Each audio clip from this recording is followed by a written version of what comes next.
ขอความนอบน้อมแด่พระรัตนตรัยอันมีพระพุทธพระธรรมพระสงฆ์เป็นสรณะที่พึ่งขอกราบแนบไต่ไหวสาถวายความเคารพมายังครูบาอาจารย์พระมหาเถรานุเถระท่านเจ้าคณะพระสังฆาธิการพระภิกษุสามเณรเจ้าจุโตนจุองค์โกวัดวาอารามพร้อมตึงสำนักที่ผักทรงโตยเนอะเจริญปอนมายังบรรดาปออกไม่ออกศรัทธาตันสาธุชนนักศีลนักบุญคนดีทั้งหลายปะหลงแม่หลงเขาก็ดีอยู่ตั้งบ้านตั้งจองตั้งหอตั้งเฮินเวลาพยายามบ่ายมาบ่ายสองบ่ายสามก็มาฟังรายการสารธรรมยามแลงยามบ่ายซึ่งก็จะมีตั้งแต่วันจันทร์ถึงวันศุกร์เนอะศรัทธารายการวันจันทร์นี่จะมีตั้งแต่วันรายการวันตอนบ่ายสามเนี่ยจะมีตั้งแต่วันจันทร์ถึงวันศุกร์ก็จะมีครูบาอาจารย์มาสลับสับเปลี่ยนกันไปนะแต่เป็นคิวเป็นตาไผแต่วันนี้ก็เป็นตาตัวลุงเนอะเป็นคิวตัวลุงได้มานางอู่นางจ๋าออกรายการกับปออกศรัทธาอยู่ตั้งบ้านตั้งจองก็ฟังกันไปในธรรมะ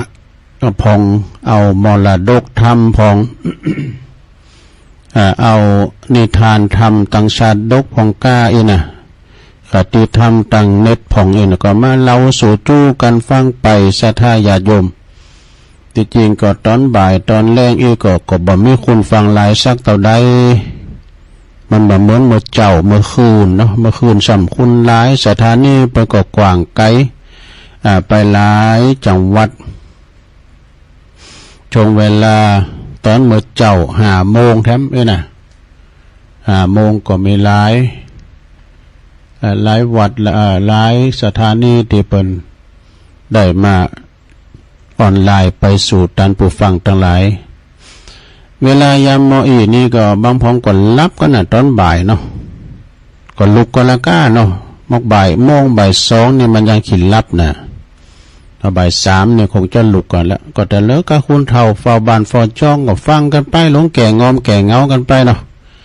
คุณหนุ่มคุณกำมันก็ไปสอบเบหาเงินไป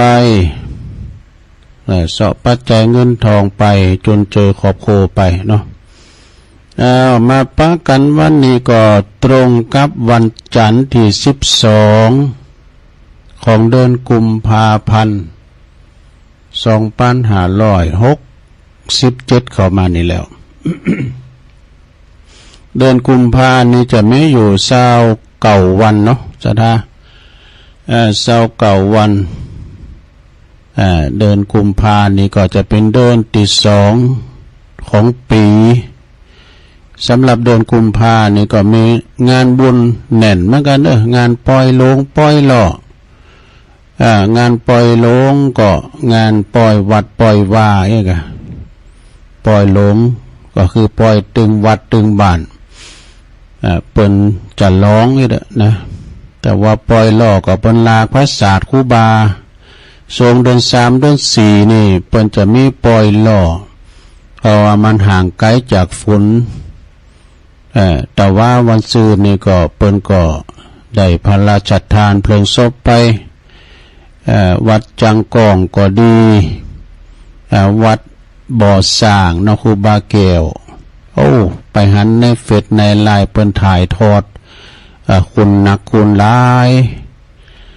พระศาสตร์นกหัสดีลิงเปิ้นเผาเมื่อคืนพุ่นเนาะพระราชทานเมื่อคืนแล้วก็คุณก็นักก็หลายด้วยนะอันนี้ก็เป็นแต่บารมีของครูบาอาจารย์เนาะเก่า16กันนี่เนาะบารมีเปิ้นก่อนอื่นนี่ก็จะเอ่ยกันเด้อทางสถานีวิทยุคืนบุญต่างๆ ที่เปิ้นรับเวลาชงรายการเวลาตั้งแต่15 นาฬิกาถึง17หรือว่าบ่าย3ถึง5 โมงเนาะก็มีดังต่อไปนี้ขอบคุณสถานีวิทยุคลื่นธรรมะของชุมชนวัดห้วยตองซัก FM 98.75 เมกะเฮิรตซ์เนอพี่น้องโซนไต่ซ้ายไต่ก็ฟังกันไปขอบคุณสถานีวิทยุคณะสงฆ์อำเภอฝางจังหวัดเชียงใหม่ FM 100.25 เมกะเฮิรตซ์เนอพี่น้องเมืองฝางไม่อ้ายใส่ประการก็ฟังกันหลายขอบคุณสถานีวิทยุคลื่นธรรมะของและคลื่นพระพุทธศาสนาการศึกษาและวัฒนธรรมของวัดไฟหินเนอร์ FM 104.50 เมกะเฮิรตซ์นี่ก็องค์ขลงในเมืองก็ฟังกันลงกันหลาย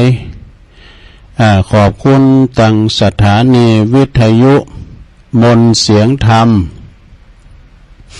มนต์เสียงธรรมนี่ตั้งอยู่ที่วัดบุผารามอำเภอแม่แจ่ม FM 106.25 เมกะเฮิรตซ์เนอร์ขอบคุณสถานีวิทยุบ้านทุ่งเรดิโอ FM 89.50 เมกะเฮิรตซ์อำเภอสันป่าตองแล้วก็ขอบคุณสถานีวิทยุวิทยาลัยสงฆ์นครลำปางมจรลำปางเนาะวัดบุญญาวาสวิหาร FM 106.50 เมกะเฮิรตซ์เด้ออันนี้ก็เป็นรายนามสถานีคืนบุญต่างๆที่เปิ้นลิงก์สัญญาณไปให้ศรัทธาปออกศรัทธาได้ฟังกันถึงจ้องถึงบ้านก็หันความสำคัญในการเผยแผ่ธรรมต่างคืนต่างวิทยุเนาะหือศรัทธาคุณเฒ่าคุณแก่บ่ได้งอมบ่ได้เงาอยู่บ้านอยู่จ้องก็ได้ฟังนำฟังธรรมไปแต่ก่อนนี่เขาจะฟังกับกลางวัดสาไปวัดไปว่านะเนาะงานศพงานอย่างต่างๆแต่บัดนี้ฟังได้ทุกสถานีนะที่เปิ้นมีที่เปิ้นได้ออนไลน์ไปให้ศรัทธาได้ฟังกันตามอัธยาศัยตามอิริยาบถสี่จะนั่งนอนยืนเดินฟังกันตามอัธยาศัย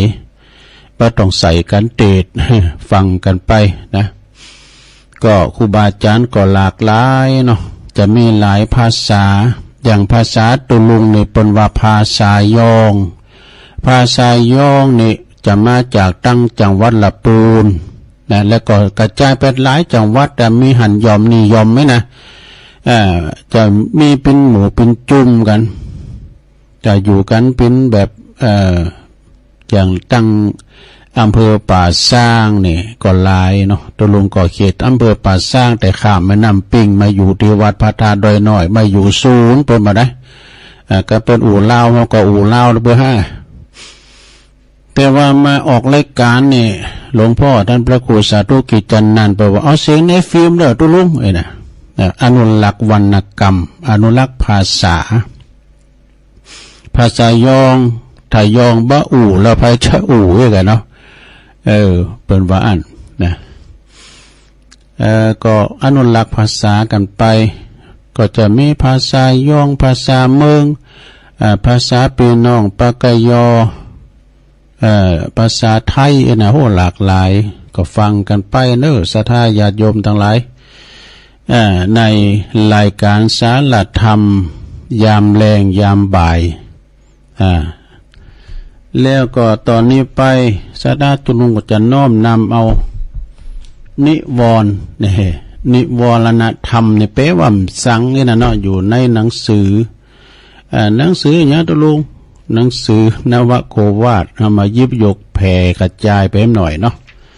นวโกวาทเนี่ยเปิ้นก็เป็นหนังสือนักธรรมจันตรีเนาะแต่ก็ในก็เป็นหลักธรรมทุกกะคือหมด2นี่นะก็ฟังก่อนตองกันจนได้เป็นหิมหลิมนะนิวรณ์5มันมีอย่างลำเลอเปิ้นก็ว่าทำอันกั้นจิตบ่ให้บรรลุคุณงามความดีเรียกว่านิวรณ์มี5อย่างด้วยกันเนาะหาบตับเสยยังเนี่ยปอจานเปิ้นจังหวาเหมือนกันนะ นิวรณธรรมอันจักมาก็เกิดกังบังบ้างได้ทำคุณงามความดีนะก็ไม่หายอย่างเนี่ยมีหนึ่งกามฉันทะพอใจรักใคร่ในอารมณ์ที่ชอบใจ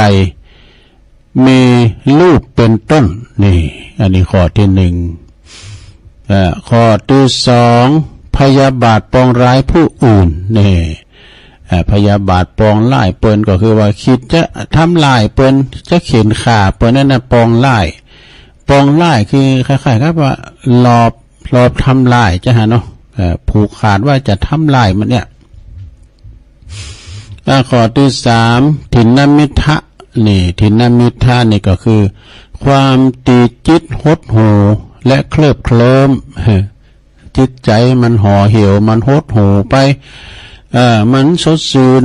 มันเบิกบานหันษาแล้วก็ทำให้เคลิบเคลิ้มไปไข่ลับจ้ะไอ้หนอข้อที่สี่อุทธัจจกุกุจจะฟุ้งซ่านและรำคาญจิตใจเฮานี่ถ้ามันต่อมมันนิ่มไม่นะมันจะฟุ้งซ่านและก็รำคาญไปกุสิ่งกุอย่างบะสังขวางหน้าก็ถึงว่าเป็นว่าขวางหูขวางตารำคาญจิตใจก็ฟุ้งซ่านนี่นะเนาะก็ว่าสงบจิตใจบ่ต่อมข้อที่ห้าวิจิกิจฉานี่ลังเลและไม่ตกลงลังเลและสงสัยบัดตกลุงใดเนี่ยก็สองใจสองคอเนาะนะเนาะนิวรณ์ห้านี่เป็นเครื่องปิดกันครอบงำจิตนะครอบงำจิตบ่หือหันบ่หือได้หันทำบ่หือได้บรรลุความดีดังนั้นผู้ที่ปฏิบัติธรรมก็บ่ควรท้อถอยว่าเปิ้นว่านะควรใจทำแก่นิวรณ์เป็นอย่างไปคือเจริญกาย คือเจริญกายาคติกายาคตาสติอีน่ะเนาะคือแก่กามฉันทะเจริญเมตตาแก่พยาบาทเนี่ยเจริญพุทธคุณแก่ถินมิทะเพ่งกสินเพ่งกสินนี่แก่อุทธัจจกุกุจจะนี่แล้วก็เจริญถาดกรรมฐานแก่วิจิกิจฉา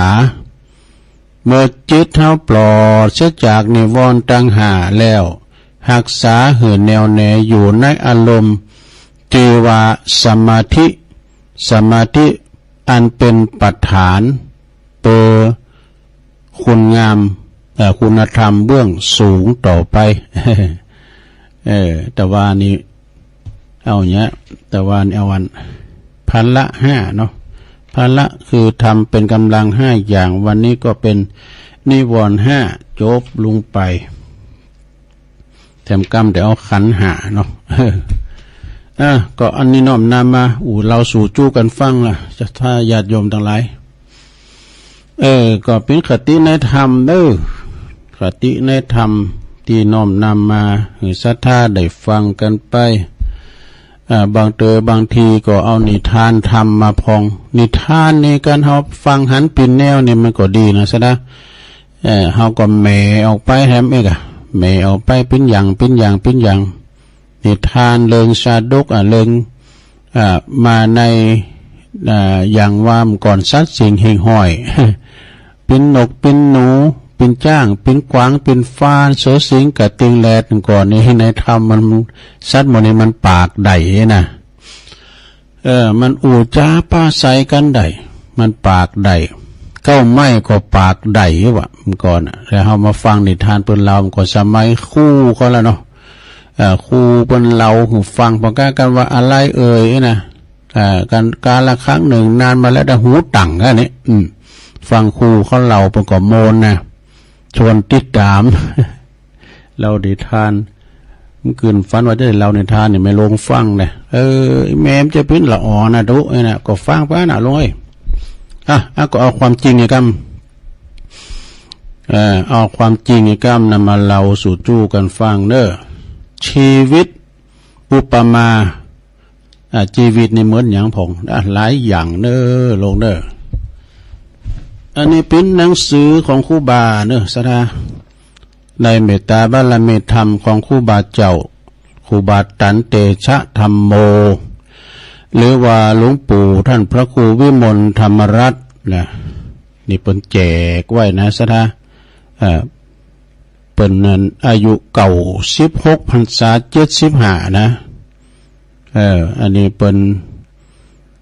ปุ้นเป็นอยู่วัดย่าปายตำบลโบกก้างอำเภอสันกำแพงเปิ้นได้พระราชทานเพลิงศพไปเป็นที่เรียบร้อยนะก็เอาข้อคิดของเปิ้นเนี่ยนะในหนังสืออนุสรณ์ ครูบาอาจารย์เวลาเป็นละสังขารไปเนี่ยลงก็จะมีหนังสืออนุสรณ์เนี่ยอนุสรณ์แล้วก็เปิ้นก็จะไปหาครูบาต้นนั้นพระครูต้นนี้นะเปิ้นก็ท่านเล่าเรื่องว่าอันนี้จังทุกขังอนัตตาได้เล่าถึงชีวิตความเป็นมาของเปิ้นอันนี้เนาะก็จะมีเป็นตุนไปเนาะเปิ้นเล่าอีนะแล้วก็เปิ้นก็จะมีกรรมอย่างต่างๆผู้ขอคิดมีลายเนอะขอคิดของงานหนังสืออนุสรณ์นี่นะอนุสรณ์จากงานพระราชทานเพลิงศพก้าเป็นข้ามกรอนเป็นข่าวหามกำคือเป็นอย่างต่างๆนะอันนี้ก็เป็นหนังสือแบบอุปมาชีวิตนะเป็นว่าชีวิตของคุณเฮานี่มันบ้านแน่นอนสังขารเฮาเนี่ยมันเกิดขึ้นตั้งอยู่แล้วก็ดับไปเวลาว่าเฮาลุ่มหายแต่จากไปนี่ก็ปิ้นดังตอนใหม่ตอนฟืนหาประโยชน์จันนะยังบ่ได้เด้อศรัทธายังสู่สัตว์สิ่งหิ่งห้อยบ่ได้นะโง่ควายจ้างมาประวัติตายแล้วยังเหลือหนังดูเขาคุณยังก็เอาใจกันได้จ๋าตีสุดตับปุ๋มปอดใส่คุณเฮาก็ยังกินล่ำอิ่มต้องนี่ กันว่ามนุษย์เฮาตายสหายปีน้องไผบ่ห่วงของอะไรเด้อสุดแต่ดุโพเอาควางเสไก่โกจักเป็นไผผีมาหลอกบ้าน เวลาว่าลุ่มหายตายจากกันไปเนาะตายเป็นผีหนีเป็นปนชำตัวนี่เอาไปควางหมดเอาไปเผาหมดโกมันติดหูติดตายน่ะเนาะก็เวลาว่าอยู่ด้วยกันก็หักกันแป้งกันตาลุ่มหายใจจากก็อยู่คุณละภพเลยเนาะนี่ประกอบเปรียบว่าชีวิตของคุณเฮาเปรียบเหมือนกระแสน้ำตีกระทบฝั่งแล้วก็หายไปเนี่ยเพราะว่าไม่ไก่ฝั่งทำมันมีแต่ในโลกเนี่ยทำไม่ไก่ฝั่งนี่นะถ้าฝั่งนี่มันอยู่ดินน้ำเนาะมันก็ควากไปตัวหน่อยแล้วก็ไม่ใหญ่ก็ไม่ลงนี่ให้มันดีนี่กันมันอยู่ไกลกว่าพี่ยังก็มันควากเก่าควากกับเปิดก็ว่าไม่ไก่ฝั่งมาละเนอะจะปังกระดังบ่ได้บ่ฮู้ไอ้นะแต่บ่เดี๋ยวนี้ให้มันดีนี่เป็นปลูกก็ไม่ซีซุกก็นี่หากมันหนักจ้ะเฮาไปทางสายน้องปลาสวายนะเลาะน้ำปิงบ่นะก็ไม่ซีซุกน่ะเลาะหุ่นตั้งนะมันตึงมันยึดแน่นนะแม้ดีมันขวากมันได้หากมันหนักจ้ะเนี่ย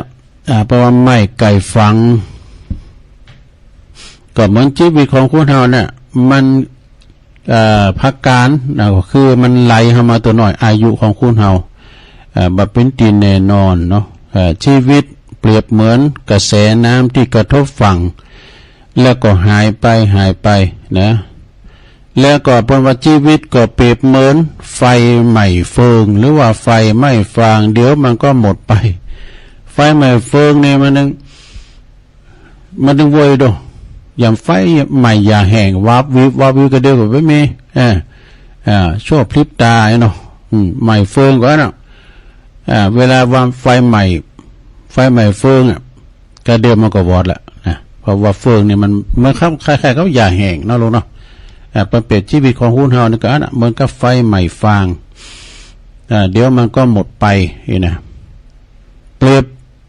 ชีวิตเปรียบเหมือนความฝันนี่ความฝัน เมื่อพลันตื่นก็หายไปเขาฝันอย่างนั้นคือแล้วไหนนะสะเดือก็จำได้สะเดือก็จำบ่ได้ ความฝันนี่มันเป็นจริงนะสินะน้อยนักแต่ที่มันฝันปุ๊บเลยนะแล้วมันจะเป็นความจริงไงนะโอ้แต่ว่าเวลาเขาฝันนี่สำเร็จเอาไปแปลเป็นอนานี้นะเอาไปแต่งเลขแต่งหวยเนี่ยก็มันถูกลูกเนี่ยกำฝันเนเตมันบอกแป้เครื่องหมุนเหลือเป็นนานรุ่นเหลือกระเตียวก่อมสมาเนี่ยเป็นนานรุ่น เป็นนานรุ่นอะไรเจียงใหม่ละปูน แล้วก็ความฝันในการตื่นมาก็เป็นความจริงแหละนะความฝันนี่มีหลายอย่างนะฝันที่เป็นจริงฝันที่ลมๆแรงๆ ฝันไปได้บ่เฮ้ยนะคำว่านี่มันไกลแสนโยชน์เนี่ยคิดว่าคิดจะได้ก็ฝันไปได้บ่เฮ้ยนะมันถึงไกลกันพอแล้วก็ชีวิตเปรียบเหมือนอย่างแถมโคตีเขานำไปสู่ตีขาเนี่ยในหนังสือวิสุทธิมรรคเป็นอุปมาว่าชีวิตของคุณเฮาเนี่ยเลยเป็นเปรียบเหมือนโคในโคบานเนี่ยมันตอนเขาปฏิลักษ์ประหารว่ะกันโงโดได้จ้ามันก็เอาไม้เอาหยังแตงเข้าใจไปเอาฟาดเขียนบอกไงกะนะในโคบานมันตอนคนลักประหารเขาเก่าไปเก่านี่ก็ไก่ไปทำเก่าเนี่ยไก่ลักประหารไปทำเก่าในหนังสือวิสุทธิมรรคเป็นว่านะแล้วก็เหมือนกับโคที่เขานำไปสู่ที่ฆ่าถูกลักประหารอยู่ชีวิตแห่งกรรมนึงก็เป็นเหมือนอย่างหอยเมตที่มันกรีดลุ่งน้ำเนี่ยเมื่อหอยยกเมตขึ้นหอยน้ำก็หายไปเนี่ยโอ้โหแล้วพิษละอ่อนเนาะผ้าแวงเนี่ยคุณจักผ้าแวงผ้าแวงผ้าพระอ่างผ้าโตเนาะผ้าโตนี่ใหญ่หน่อยผ้าแวงนี่แปลว่าฟันเตนาลูกเพราะฟันเตนาหยาดเตนาเนี่ยมันหยาดเตนามันเลยเข้าไปในปากเข่าเปิดฟันหยาดเตนาเอาฟันน้ำไม่น่าจะได้มันจะไปซื้อน่ะดิมที่มันสั่นเหลวมันแว่งเข้ามาหาน่ะแข้งเขานะดูลงเกยแล้วนะ ฟันน้ำเนี่ยมันจะไปซื้อนะจะเดินเขาฟันเนี่ยนะมันว่องแว่งมาหาแข้งเขาเนี่ยแปลว่าหอยน้ำเนี่ยมันเต็ดปุ๊ดเลยนะแปลว่าพี่น้องเขานั้นแปลว่าอย่างนี้ก็มีหันบดนะก็เหมือนมีดฟันน้ำฟันแล้วก็อั้นหายลอยนะการฟันแล้วเนี่ยมาดึงปุ๊บขาดก้านไอ้ขี้เหล่ามาบอกให้ตัวลงมันบักขาดจะได้ตัวลงมันปุ๊บกะเอาน้ำแข็งก้อนมาล่อยก้านมันเหมือนกันเด้ออย่างห้อยน้ำเนี่ยเขาฟันมันเดี๋ยวมันเป็นห้อยอย่างเก่าชีวิตก็เปรียบเหมือนรอยมีดที่กรีดลงน้ำแล้วก็เมื่อเขายกขึ้นมาห้อยน้ำก็มีอย่างเก่านะห้อยน้ำก็เหมือนเดิมหายไปเหมือนเนี่ยแล้วก็ชีวิตเปรียบเหมือนไงครับชิ้นเนื้อหนาบไฟนี่นานไปมาก็ไม่เกลียมไม่ ก็เหมือนเท่ากันปีกจี้น่ะลงปีกจี้น่ะเขาปีกเข้าปีกโคตรไปกันมันออกก็ไหม้เยอะกะน้ำมันตกผึกนี้โซ่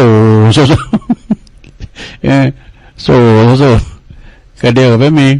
ไฟรุนแรงแล้วก็ไม่ได้กินชีวิตเปรียบเหมือนยังไงเปรียบเหมือนว่าของที่เขายืมเขามาใจโจข่าวอันนี้แน่นอนนะลุงตัวลุงว่าเป็นประจำนะเขาสัญญากับพยามมักจุลาดไว้แล้วเขายืมเป็นมาสรีละลางกันนะเขายืมเป็นมาอาจจะทำสัญญากับพยามมักจุลาดสักกี่ปีอยู่ในโลกใบนี้นะก็มันมึนไปพยายามมาจุฬาเขียนจดหมายก่อนมา6 ฉบับมันได้ไว้2 ค่ากาประตูกาเสากาฝากานี่มาเตือนจดหมายก่อนกว่าบัดเดี๋ยวนี้โหงอกแล้วเนอะสูญชานแล้วเนอะน่ะเอามันเนี่ยว่าที่ประตูก็หูนี่ลำโพงนะครับผมว่าได้ประตูนี่มันยังเขียวก็เขียววาวไว้นะมาตังงานผิวหนังก็คือฟ้าเนาะมาหนังเฮามันก็เหี่ยวย่นไปเอามันเนบว่าดิเสาเฮือนก็เนี่ยกาหัวเข่าเนี่ยกาแข้งขาเนี่ยกานั่นลูกก็โอยนางก็โอยลง พยายามมาจุลาดมันตื่นมาเป็นฉบับนะกันมองไวมองหา60เข้าไปเนี่ยมันถึงหูมีหูมอมาแล้วเนาะพยายามมาจุลาดนี่มันจดหมายกล่อมมาด้วยเฮาสัญญาไว้กี่ปี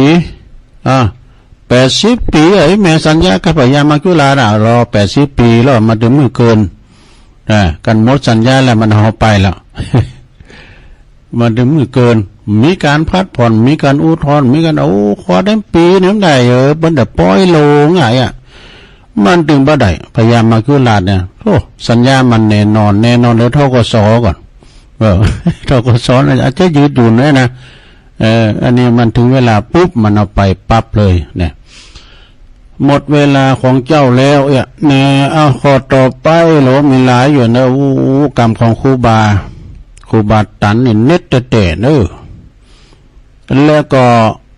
ชีวิตเปรียบเหมือนเปรียบเหมือนที่เขายืม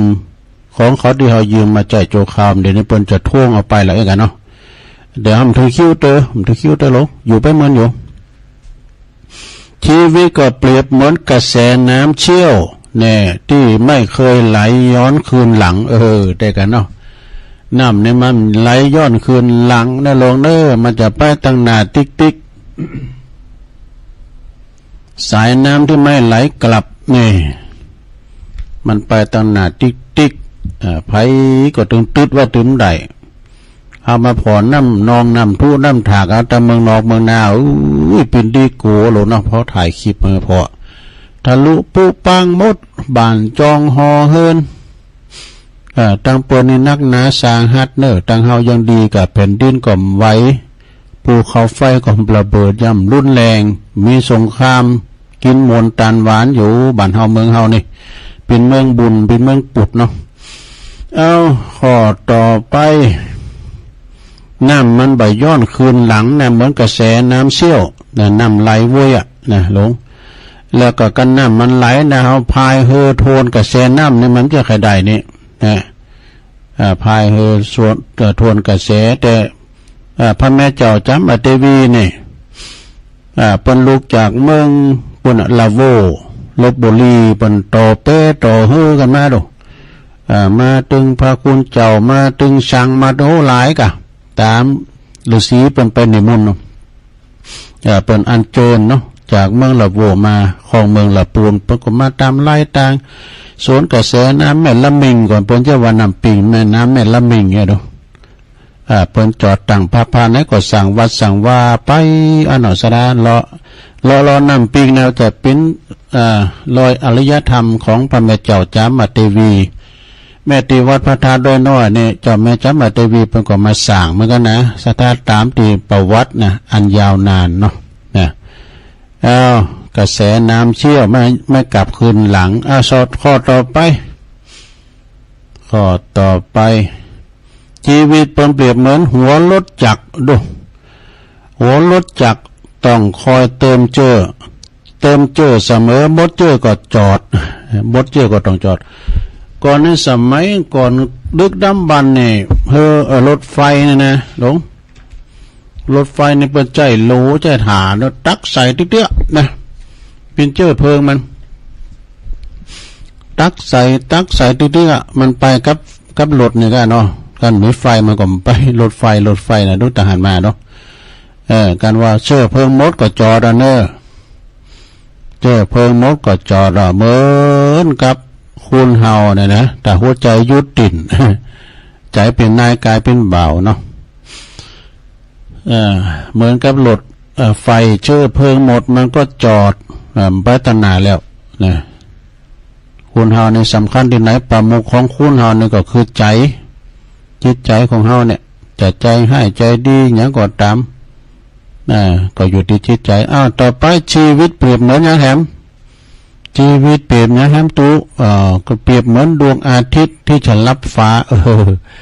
ตะวันเนี่ยมันขึ้นแล้วก็ตกขึ้นแล้วก็ตกทั้งวันมันบ่มีการที่ว่าขึ้นตั้งวันตกออกตั้งวันตกน้ำใจ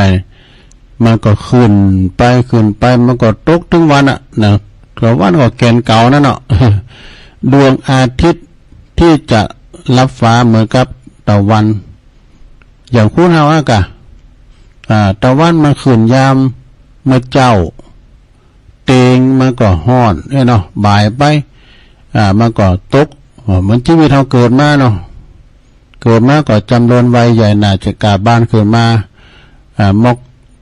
เตงนี่ก็กึ่งขอนคุณละบ่ายไปแล้วก็ก็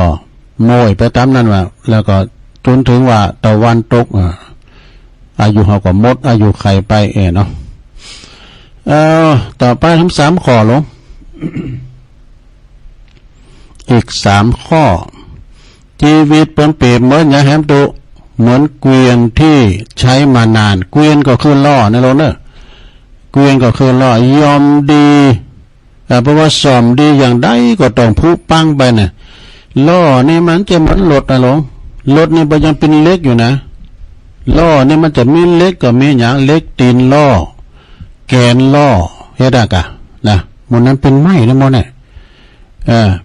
ปลุงเนี่ยคู่ขี่กับล้อมันหนักกำแหลมก่อน สมัยก่อนนะเปิดมาอุดให้อธิบายเรื่องล้อนะล้อนี่ประกอบด้วยกระลกล้อแกนล้อกระดอนเล็กกระดอนล้อดุมล้อ4ล้อฟักล้อเล็กตีนล้อแล้วก็การจักรล้อดูแอกล้อเห็นไหมนะ แต่ก้อนเนี่ยเวลาเล็กตีนล้อมันยำแรงนี่กะเล็กตีนล้อมันหลุมอย่ากันไปเข้ามันตกหินพายเนาะมันยำแรงมันฮดก็จะได้โมโนเล็กตีนมันก็คืนตัวน้อยมันที่จะออกจากการฟักล้อพี่ตายปอก็เอามือก็ต่อยคือมันอยู่เสมออ่ะพวกมันสดได้ยืดดีน่ะล่อก็หลากนักไอ้นี่เนาะตกผูกจ่ามาก็เบื่อเอาไปบั่นเวงว่าเปิ้นไปเฮ็ดเพราะว่าเฮ็ดล่อเพราะว่าเฮ็ดล่อลัดล่อคือหมายความว่าเพิ่นได้ยินได้หมดเนาะเพราะมันได้ถามผู้โจยขุดนั่นน่ะสารวัตรขุดอ่ะเพิ่นจะได้หมดน่ะเปิ้นถึงมันกินขึ้นมาให้แม่สถานเนาะเรื่องล่อ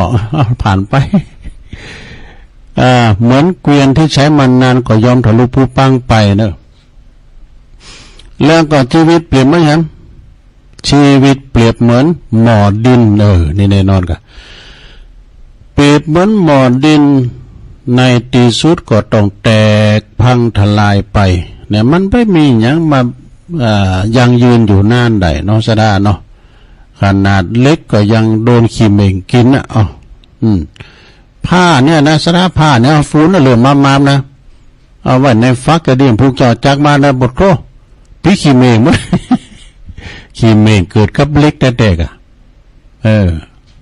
ก็อย่างหมอดดินเนี่ยมันไปรักษาไว้เหมือนเหมือนมันก็แตกเนี่ยเหมือนคุณเฮาเนี่ยเกิดแล้วก็ตายเกิดตอนใดก็ตายเต่าอันนี่สุดท้ายลงเลยชีวิตเปลี่ยนเหมือนอย่างแหมเหมือนถังใส่สิ่งปฏิกูลนี่ปฏิกูลก็ของโสโครกอย่างนั้นงามแต่ป้ายนอกว่ะแต่ข้างในนั่นน่ะเป็นว่าซกกับปกว่ะมันมีหยังหมดมันมีหนังห่อหุ้มไว้โดยสดาจิอันร่างกายเฮานี่น่ะมันมีหนังมีอินลัดกึ่งกันไว้มีกระดูกก็เวลาว่ามันมีหมดแนวหันกระดูกหันกระซาก็เหลือผีดากันนี่ แล้วผีดากันแล้วก็เปิ้นว่าเอ็นใหญ่900เอ็นน้อย9,000มันมาทำเข็นใจให้ร้อนให้เย็นเนาะอินใหญ่900เอ็นน้อย9,000หมดดูโอ้เป็นอย่างอ่านดูก็จบลงไปเนาะสดาญาโยมเนาะโอ้คติธรรมของหลวงปู่ครูบาคำตันครูบาตันตัวลุงก็เอามาเผยแผ่เนาะก็เอานาบุญนี่ส่งผลจิตดวงวิญญาณของครูบาตันเตชะธรรมโมหลวงปู่พระครูพิมลธรรมรัตน์นี่นะปุ่นเปิ้นอยู่ย่าปายวัดย่าปายบกก้างสันกำแพงบุญนะอันนี้ก็ได้รับหนังสือมานี่ก็จากอาจารย์ปานิธานวัดเจดีย์3 ยอดนะไปเข้ากรรมที่ปะแหวปะจ้าที่3 ยอด อาจารย์เปิ่นก็บอกว่าโอ้อันนี้กรรมดีทั้งนั้นน่ะทุลุงเอาไปเผยแพร่บัดลุงเป็นแต่จัดรายการวิทยุอ่ะนะก็เอามาเผยแผ่สถานฟังหูพร้อมเปิ้นนี่เปิ้นดูดมุลีขี้โยบุมุลียาขือนะเปิ้นเป็นคนบักเก่าได้ๆเลยนะครูบาคำตันนี่นะดูดมุลีก็กะเหมือนอย่างหลวงปู่หลวงพ่อคูณน่ะเปิ้นจะดูดมุลีเยอะกะเนี่ยญาติญาติโยมทั้งหลายเอ้ยคุณเฮาครูบาอาจารย์มหาเถรานี่ก็สุดซ้อยของเปิ้นไปติ๊กๆอ่ะวันนี้ก็ทำบุญสัตตมวานปุณณลำปางนะเนาะอดีตเจ้าคณะจังหวัดลำปางเนาะพระราชจินดานายกเนาะก็เปิ้นก็ทำบุญสัตตมวานปิศพไปเพื่อบางตุนบางองค์เปิ้นก็อยู่อายุมันยืนยาวหลวงปู่เปิ้นก็90ปลายเนาะอย่างครูบามว่านี่เปิ้นพระราชทานเนาะวัดบ่อสร้างครูบาแก้วก็96กันนะโอ้อลังการเปิ้นแปลงแล้วก็คุณก็นักก็หลายครูบาอาจารย์ก็เปิ้นก็ไปกันหลายเนาะนกฮัสดีลิงเปิ้นก็ตัวใหญ่ก็งามตัวก็ในที่สุดก็เป็นเจ้าเพลิงนะตั้งเกิดขึ้นตั้งอยู่ดับไปเนาะก็ได้ความรู้อาจารย์เบียนะพี่นันเบียก็เป็นโฆษกพิธีกรน่ะเป็นจางอู่จางจ๋าอันนี้ทำกรรมนะลงเด้อขั้นตอนของความตายมีอยู่3ระดับนี่ลงให้ฟังบ่เด้อลงฟังอมนได้นะมันมี3ขั้นตอนนะขั้นตอนของความตายมีอยู่3ระดับระดับ1ระดับ2ระดับ3ระดับ1ก่อนเนาะเพราะว่าตายเมื่อแก่เรียกว่าปัจฉิมวัยนี่อายุก็ตั้งแต่50ปีขึ้นไปนะอันนี้เป็นเรียกว่าตายไปตามคิวไว้ว่า50ปี60ปีแปลว่าสวแล้วหรอนะอันนี้ก็50ปีในวัยกลางคุณอยู่แต่ถ้าว่าฝรั่งว่า60ปีแปลว่าวัยรุ่นเลยว่ะ รุ่นแรกแย้มนะรุ่น แล้วก็ไปตามคิวอ่ะนะข้อที่1นะข้อที่2แล้วมาตายก่อนแก่แล้วตายก่อนแก่เรียกว่ามัชฌิมวัยตั้งแต่อายุ25ถึง50ปีเรียกว่าตายแซงคิวเนี่ยตายแซงคิวเนี่ยเป็นว่านะแล้วก็ข้อที่3ลงประวัติตายโดยไม่มีโอกาสประวัติตายโดยบ่มีโอกาสจะได้ฮู้บ่ได้ฮู้จักคำว่าแก่คือตั้งแต่อายุแรกเกิดจนถึง25ปีประวัติตายลัดคิวดูแต่กับบางพองเนี่ยมีโอกาสได้แก่เลยลงเป็นโอกาสดีเดี๋ยวเฮานี่ต้องภูมิใจที่ได้แก่นะสันเตคุณมาลุ่นไปก่อนเฮาก็มีจะหลายปะเลอะปะเติมสัง เฮาเนี่ยต้องยอมรับว่าอายุเฮามันยืนยาวได้พอโลกนี้ไปแต่เมื่อนอยู่นะมันบ้าโมนนะกะตัวเนาะมันเจ็บแข้งเจ็บขาก็อดเอาเปิ้นก็เจ็บเฮาก็เจ็บกินยุกินยาตัวไป นิมิตนี่เหรอแปลว่าสั่งนิมิตนี่นี่แปลว่าไม่เนาะสิ่งที่บ่มีเครื่องหมายบ่งบอกลวงหน้า5ประการเด้อนี่5ประการนะลงชีวิตเฮาฮู้ลงหน้า5ประการที่เฮาจะตายที่ไหนตายที่เมื่อใดตายเมื่อค่ำเมื่อคืนนะมันมีนิมิตนิมิตนี่นะคนหนึ่งชีวิตบ่ฮู้ว่าจะอยู่นานแค่ไหนไผขาดคะเนบ่ได้บ่ฮาว่าอยู่ต่อใดเฮาจะละสังขารละโลกนี้ไปเนี่ยอายุต่อใดเฮาบ่ฮู้หรอกบางทีก็เจ็บป่วยเมื่อยไข้อยู่ปัจจุบันทันโดนก็มีนะว่าเจ็บป่วยเมื่อยไข้ยังสักอย่างเนี่ยลงเปิ้นนึงว่าเปิ้นว่าก็เปิ้นว่ายามันมักจุลลาดนายเราเอาไปแน่เว้นเสียแต่เร็วช้าอย่าสงสัยเนี่ยคืนและวันพลันดับรับล่วงไปเราก็ใกล้ป่าช้าไปทุกวันไปทุกทีว่ะแล้วอย่างเปิ้นว่า เจ้ายังหันหน้าสายตายนี่สายยังอยู่สบายบ่ายม้วยนี่บ่ายยังลืนนี่แปลว่าบ่ายยังรื่นเลื่อนกายเย็นดับชีพเฮนี่เย็นหลอกเย็นหยอกลูกอยู่ด้วยข้ามม้อยอ่านอาสันนี่สะได้เนี่ยมันแน่นะบางคนปิ้นอย่างซากเติบโตเจกันอย่าฟ้าผ่าเนี่ยนะกันมันมาป้าก็เอาไปให้ฉันเตอก็ร่มว่ากันนี่ปวดโตถูกข้อเนี่ยปวดโตต้งพูมามึงไปห้องยาบนนี่โหก่อนมันยานก่อนไว้กันเนาะทุบแข้งทุบขาอยู่เนี่ยโหมันวูบมันขึ้นเลยเนี่ยเปิ้นเอาเข้าไปห้องซีอุยว่าห้องICU ว่าเนี่ยดูมันบ้านเหน่รู้เนาะนิมิตมันเจ้าว่าตัวไอ้ว่าไปหาอย่างเด้อที่ไม่บ่งบอกล่วงหน้านะหนึ่งชีวิตบอกฮู้ว่าจะอยู่นานแค่ไหนนี่เฮามันพยากรณ์บ่ได้ว่าเฮาจะอายุมันยืนยาวขนาดไหนสองความเจ็บป่วยเลยความเจ็บป่วยเมื่อไข้เนี่ยบอกฮู้ว่าจะเจ็บป่วยโดยโรคอันหยังนี่โรคเนี้ยจะมาเบียดเบียนเฮาจนทั้งแก่ความตายเฮาบ่ฮู้นี่ไข้อันหยังพองนี่นะไข้โควิดไข้หวัดไข่โป้ง มันเหมือนแหน่แต่มันไข่เนี้ยจะมาแล้วเนาะขอมันอย่างลุงนานว่าตายเนี่ยป้อมโกนะตุนะยันป้อโกเจ็บว่ะโอ้ยเจ็บอยู่ก็เวลาเขาเจ็บป่วยเมื่อไข้ลุ่มมอนนอนเสือปิ้นอามาพึกอามาพาดแล้วไผ่มาผอมบอนขอนมีเฮ็ดเลยคิดว่าอ่านนะหมอเพราะว่ามันก็มีเป็นอย่างเนาะข้อที่สองจบไปต่อไปข้อที่สามแล้วเวลาตายนี่บ่ฮู้ว่าจะตายวันไหนเนี่ยเขาบ่ฮู้นะ7 วันเนี่ยพระศุกร์เสาร์ติดนะหมดเลยนะบ่ฮู้ว่าตีไหนวันใดที่เขาจะตายซะนะบ่ฮู้ว่าจะตายวันไหนเขาก็บ่ฮู้ได้แล้วก็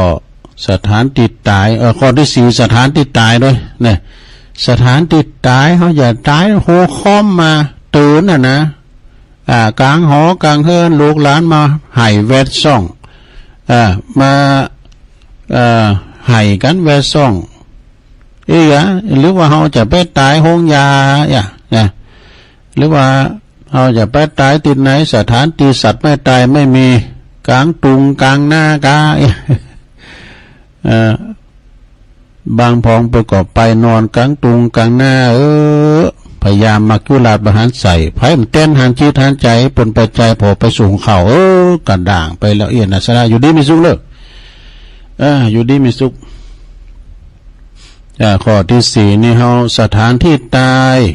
บอกฮู้ว่าเขาจะตายที่ไหนนะมันบ้านเนเนาะสถาญาติโยมต่างหลายวันนี้ตุนได้มาอู่กันเรื่องความตายใจอ่อนเมื่อไปอู่เอามาเตือนสติมันได้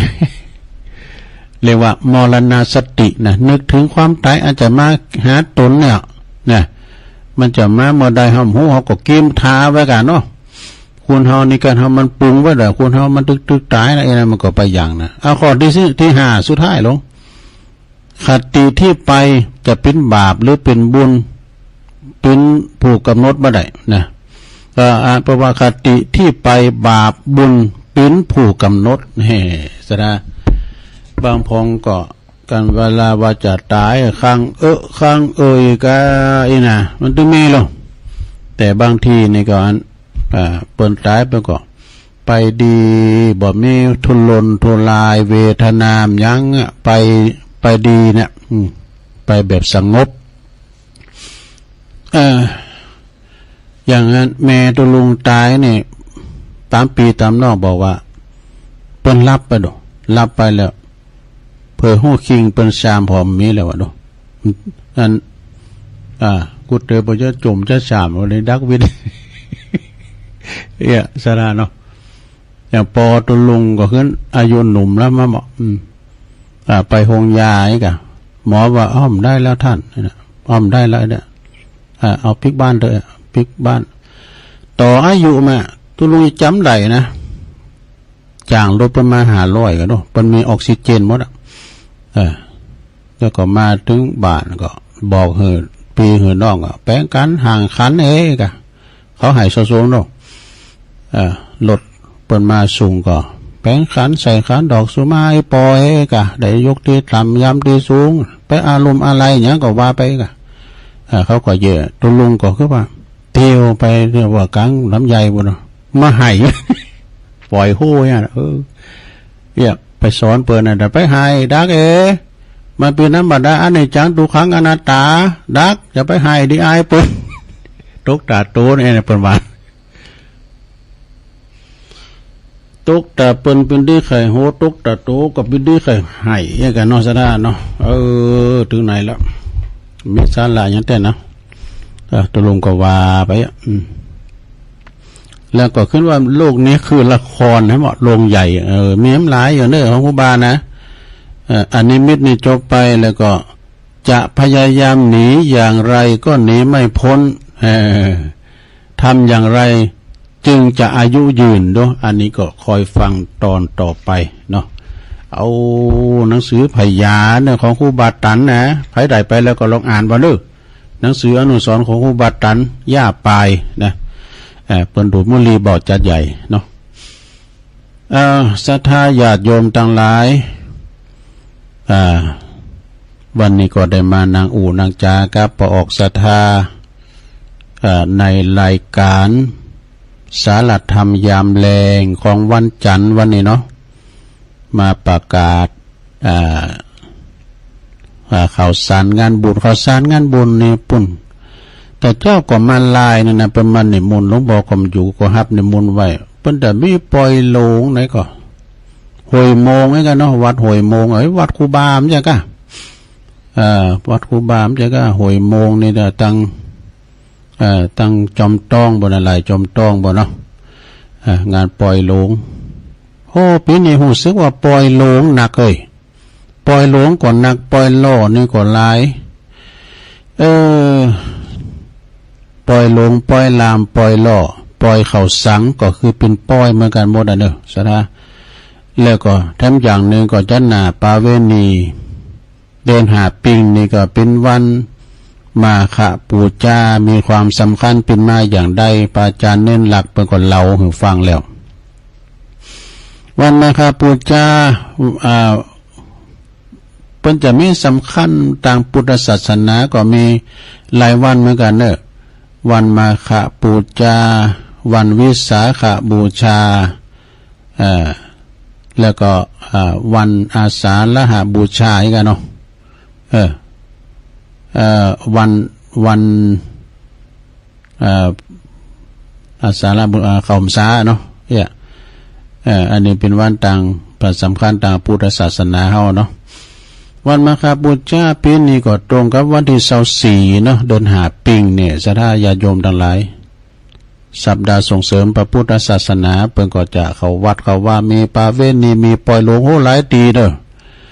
มาซุบจับกันนี่นะมีหลายตีหลายวัดหลายว่าตุลุงก็จะประกาศปุ่นพัดสุกเสาร์บ่เนาะแต่อันเนี้ยเอาอู้เกินไว้ได้อู้เกินไว้ได้เนาะศรัทธาเนาะอูมาเป็นชั่วโมงตุลุงจะยอบอย่างให้หน่อยก็ได้กินน้ำเดี๋ยวมาอูกันตอน2ทำกรรมเด้อศรัทธาเด้อตอน2นี่ก็จะมาเราถ้าเราเลยอย่างตุก็จะเราเกี่ยวกับอย่าไปลมวงกับอันคนตีจับจ่องพิษเนี่ยนะจ่องจับพิษเนี่ยนะอันนี้ของนิกรชายน้อยเป็นเขียนมาโอ้ขอถามเหมือนกันกระเดียกโอถาดาฟังเนาะตะลุงจิบน้ำสักกรรมกันเด้อศรัทธาเด้อ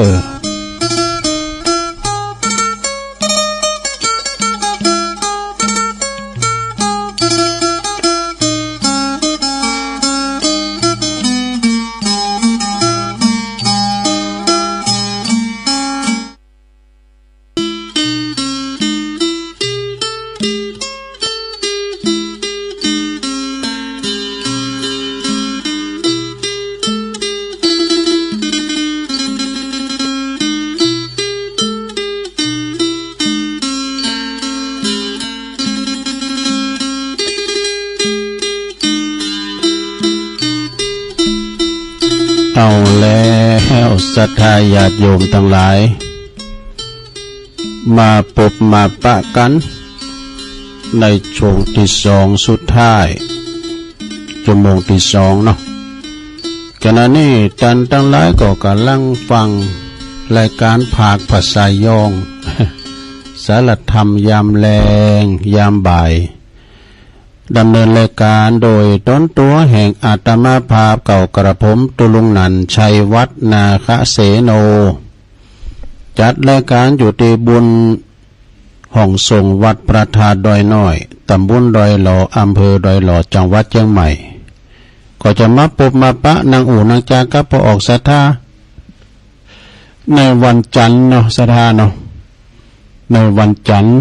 ทุกวันจันทร์แต่ว่าบางทีนี่ก็จะติดการติดงานนะก็เหมือนกับศรัทธาเนาะศรัทธาก็ติดหันติดนี่พองนี่นะเวลาวันติดไหนไปไหนตุลุงก็มาเข้ารายการอู่จากับศรัทธาญาติโยมเนาะได้มาประกาศข่าวสารงานบุญพอง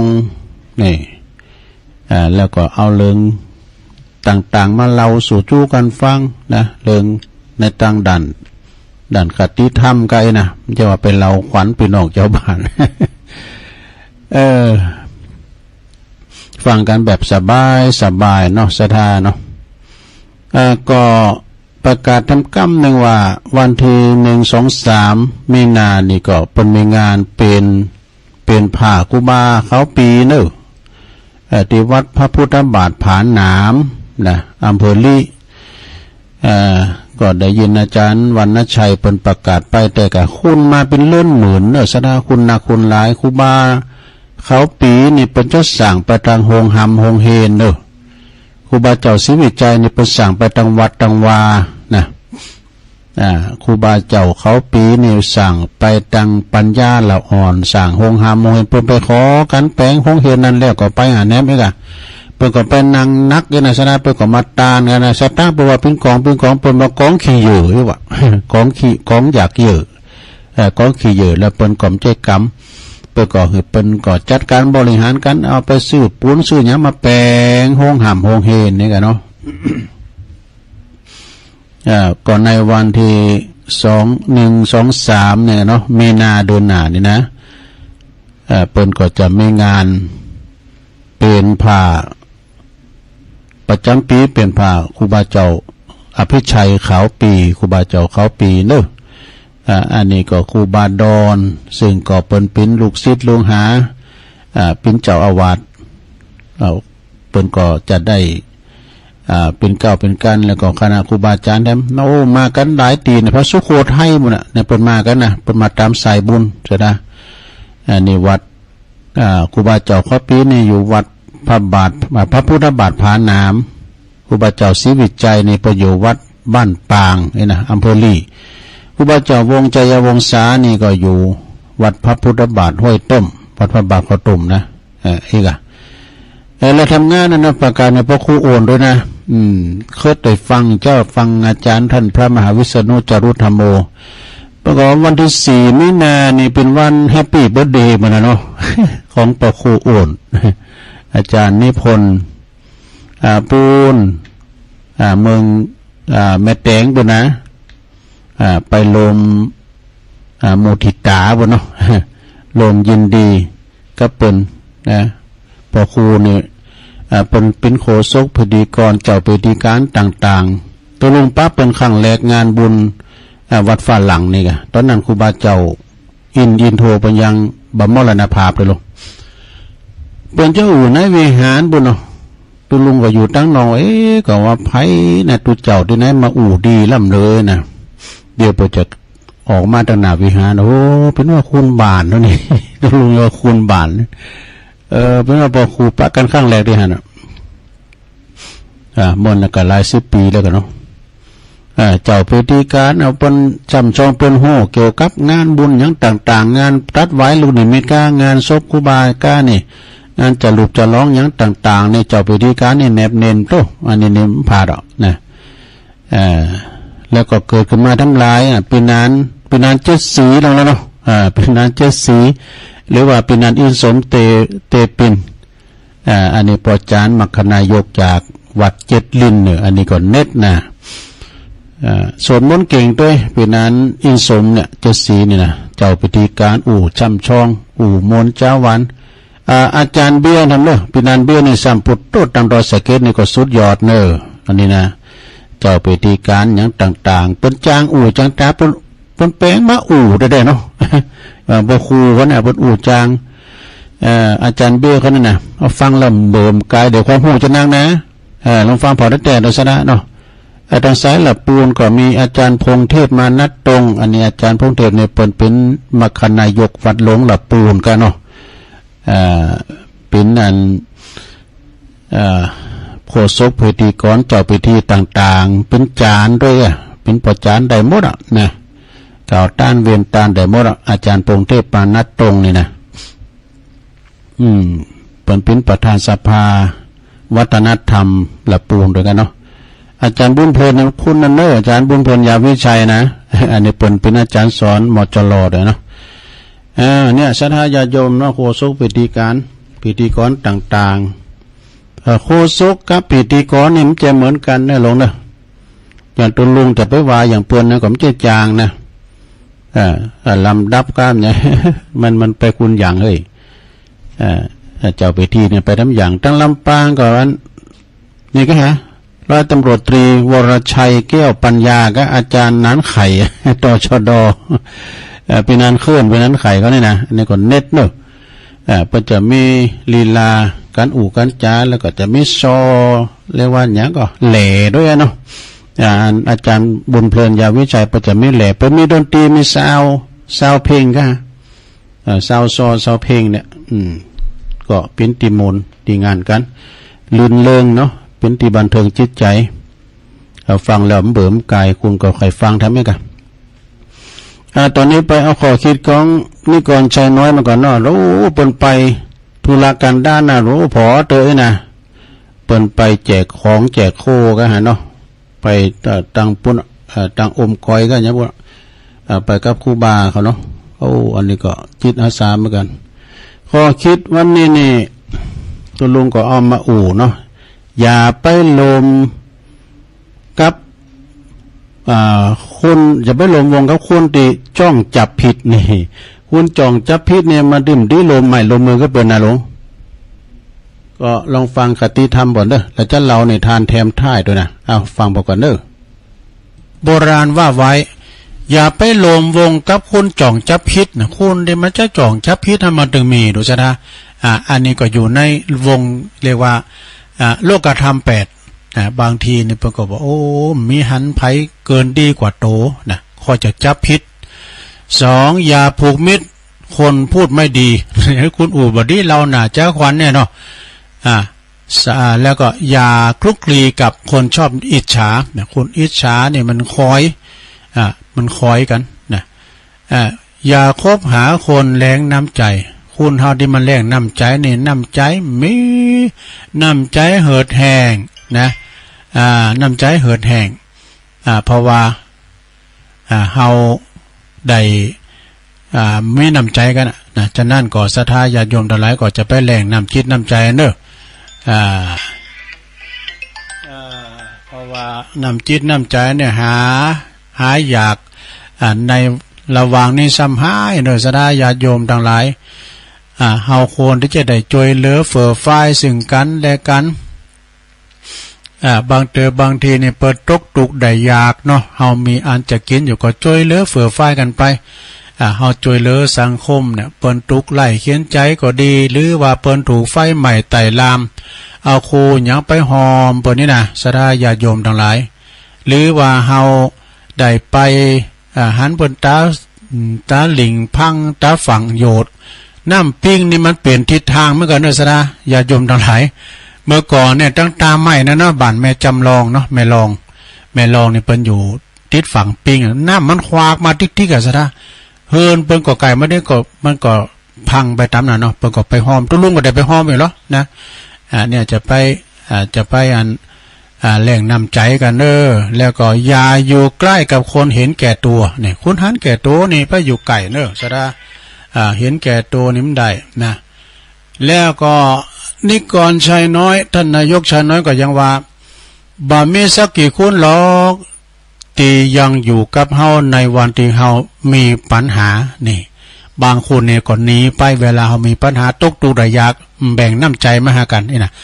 แล้วก็ไม่มีกี่คนหรอกนะมีไม่กี่คนหรอกที่บ่ทิ้งเฮาไปในวันที่เฮาบ่เหลือภัยแล้วนะคือมีเหลือภัยแล้วก็ยังจะมีกี่คนนะแล้วก็มีไม่กี่คนหรอกที่หักเฮาอย่างจริงใจบ่สนใจว่าภัยน่ะจะมองว่าบ่ดีแน่เจอแล้วจงรักษาน้ำใจเขาไว้ให้ดีเด้อเพราะบางทีทั้งชีวิตอาจบ่เจออีกเลยจบซะนะอันนี้นะ มีแถมหน่อยนึงซะนะอันนี้ก็เข้าทาเหมือนกันเด้อความหมายชีวิตนะความหมายชีวิตภายมีพองนะมีบ้านแล้วก็ให้กลับบ้านเฮามีก็ไปไหนไปที่ไหนก็ตามนะมันดึงปิกมาบ้านน่ะมาเฮินนะปิกเฮินปอกเฮินเนี่ยมีงานให้ทำเนี่ยเปิดว่ามีบ้านให้กลับมีงานให้ทำมีคนรักให้คิดถึงมีเวลาว่างทำในสิ่งที่ชอบมีโอกาสเป็นผู้ให้นี่ได้ตอบแทนสังคมมีลมหายใจเพื่อครอบครัวอดโตเข้าทานุสดาการอธิบายก็ยาวกว้างไกลเหมือนกันนะขอบคุณเนอนิกรชัยน้อยตุลุงยกเป็นปิ้นท่านนายกสมาคมคนพิการแห่งหนองล่อง ยังมีกรรมนุสดาเนอะอันนี้ก็เข้าทานะเดี๋ยวของคุณพี่ยุพินหอมมาลาคิดยังมากมายจะไปกึ่นยังมากมายนุสดาเนอะเพราะว่ากับไปกึ่นยังหนักกับชีวิตนะอีกบันนั้นสังขารเขาก็ลงโรยไปแล้วนี่ซะนะมันก่อนนี่หนุ่มแน่นเดี๋ยวก็ลงโรยไปแล้วมีกินก็กินไปมีใจก็ใจไปเดี๋ยวก็ตายไปจะไม่ได้ใช้แต่ไม่ได้กินนี่เขาทานนี่ซะได้เนาะแล้วทำอย่างหนึ่งสุขก็บันนานทุกข์ก็บันนานเจ็บก็บันนานร้องไห้ก็ไม่นานแต่จงเชื่อเถอะทุกอย่างเดี๋ยวมันก็ผ่านไปจบสดาญาโยมอันนี้ก็เข้าทาเนาะสดาเอาละตอนนี้พระเจ้าเรานิทานนำแล้วเน้อแถมเลืองหนึ่งนะสดาญาโยมทั้งหลายเจ้ากากับนกยุงละอันนี้เลืองหนึ่งมีม้ากับลาเนี่ยมันก็ตระกูลม้านั่นเลยสดาเนี่ยแล้วมันตัวแขะตัวน้อยเป็นหน้าต่างเมงนะเพราะว่าเอาต่างเมง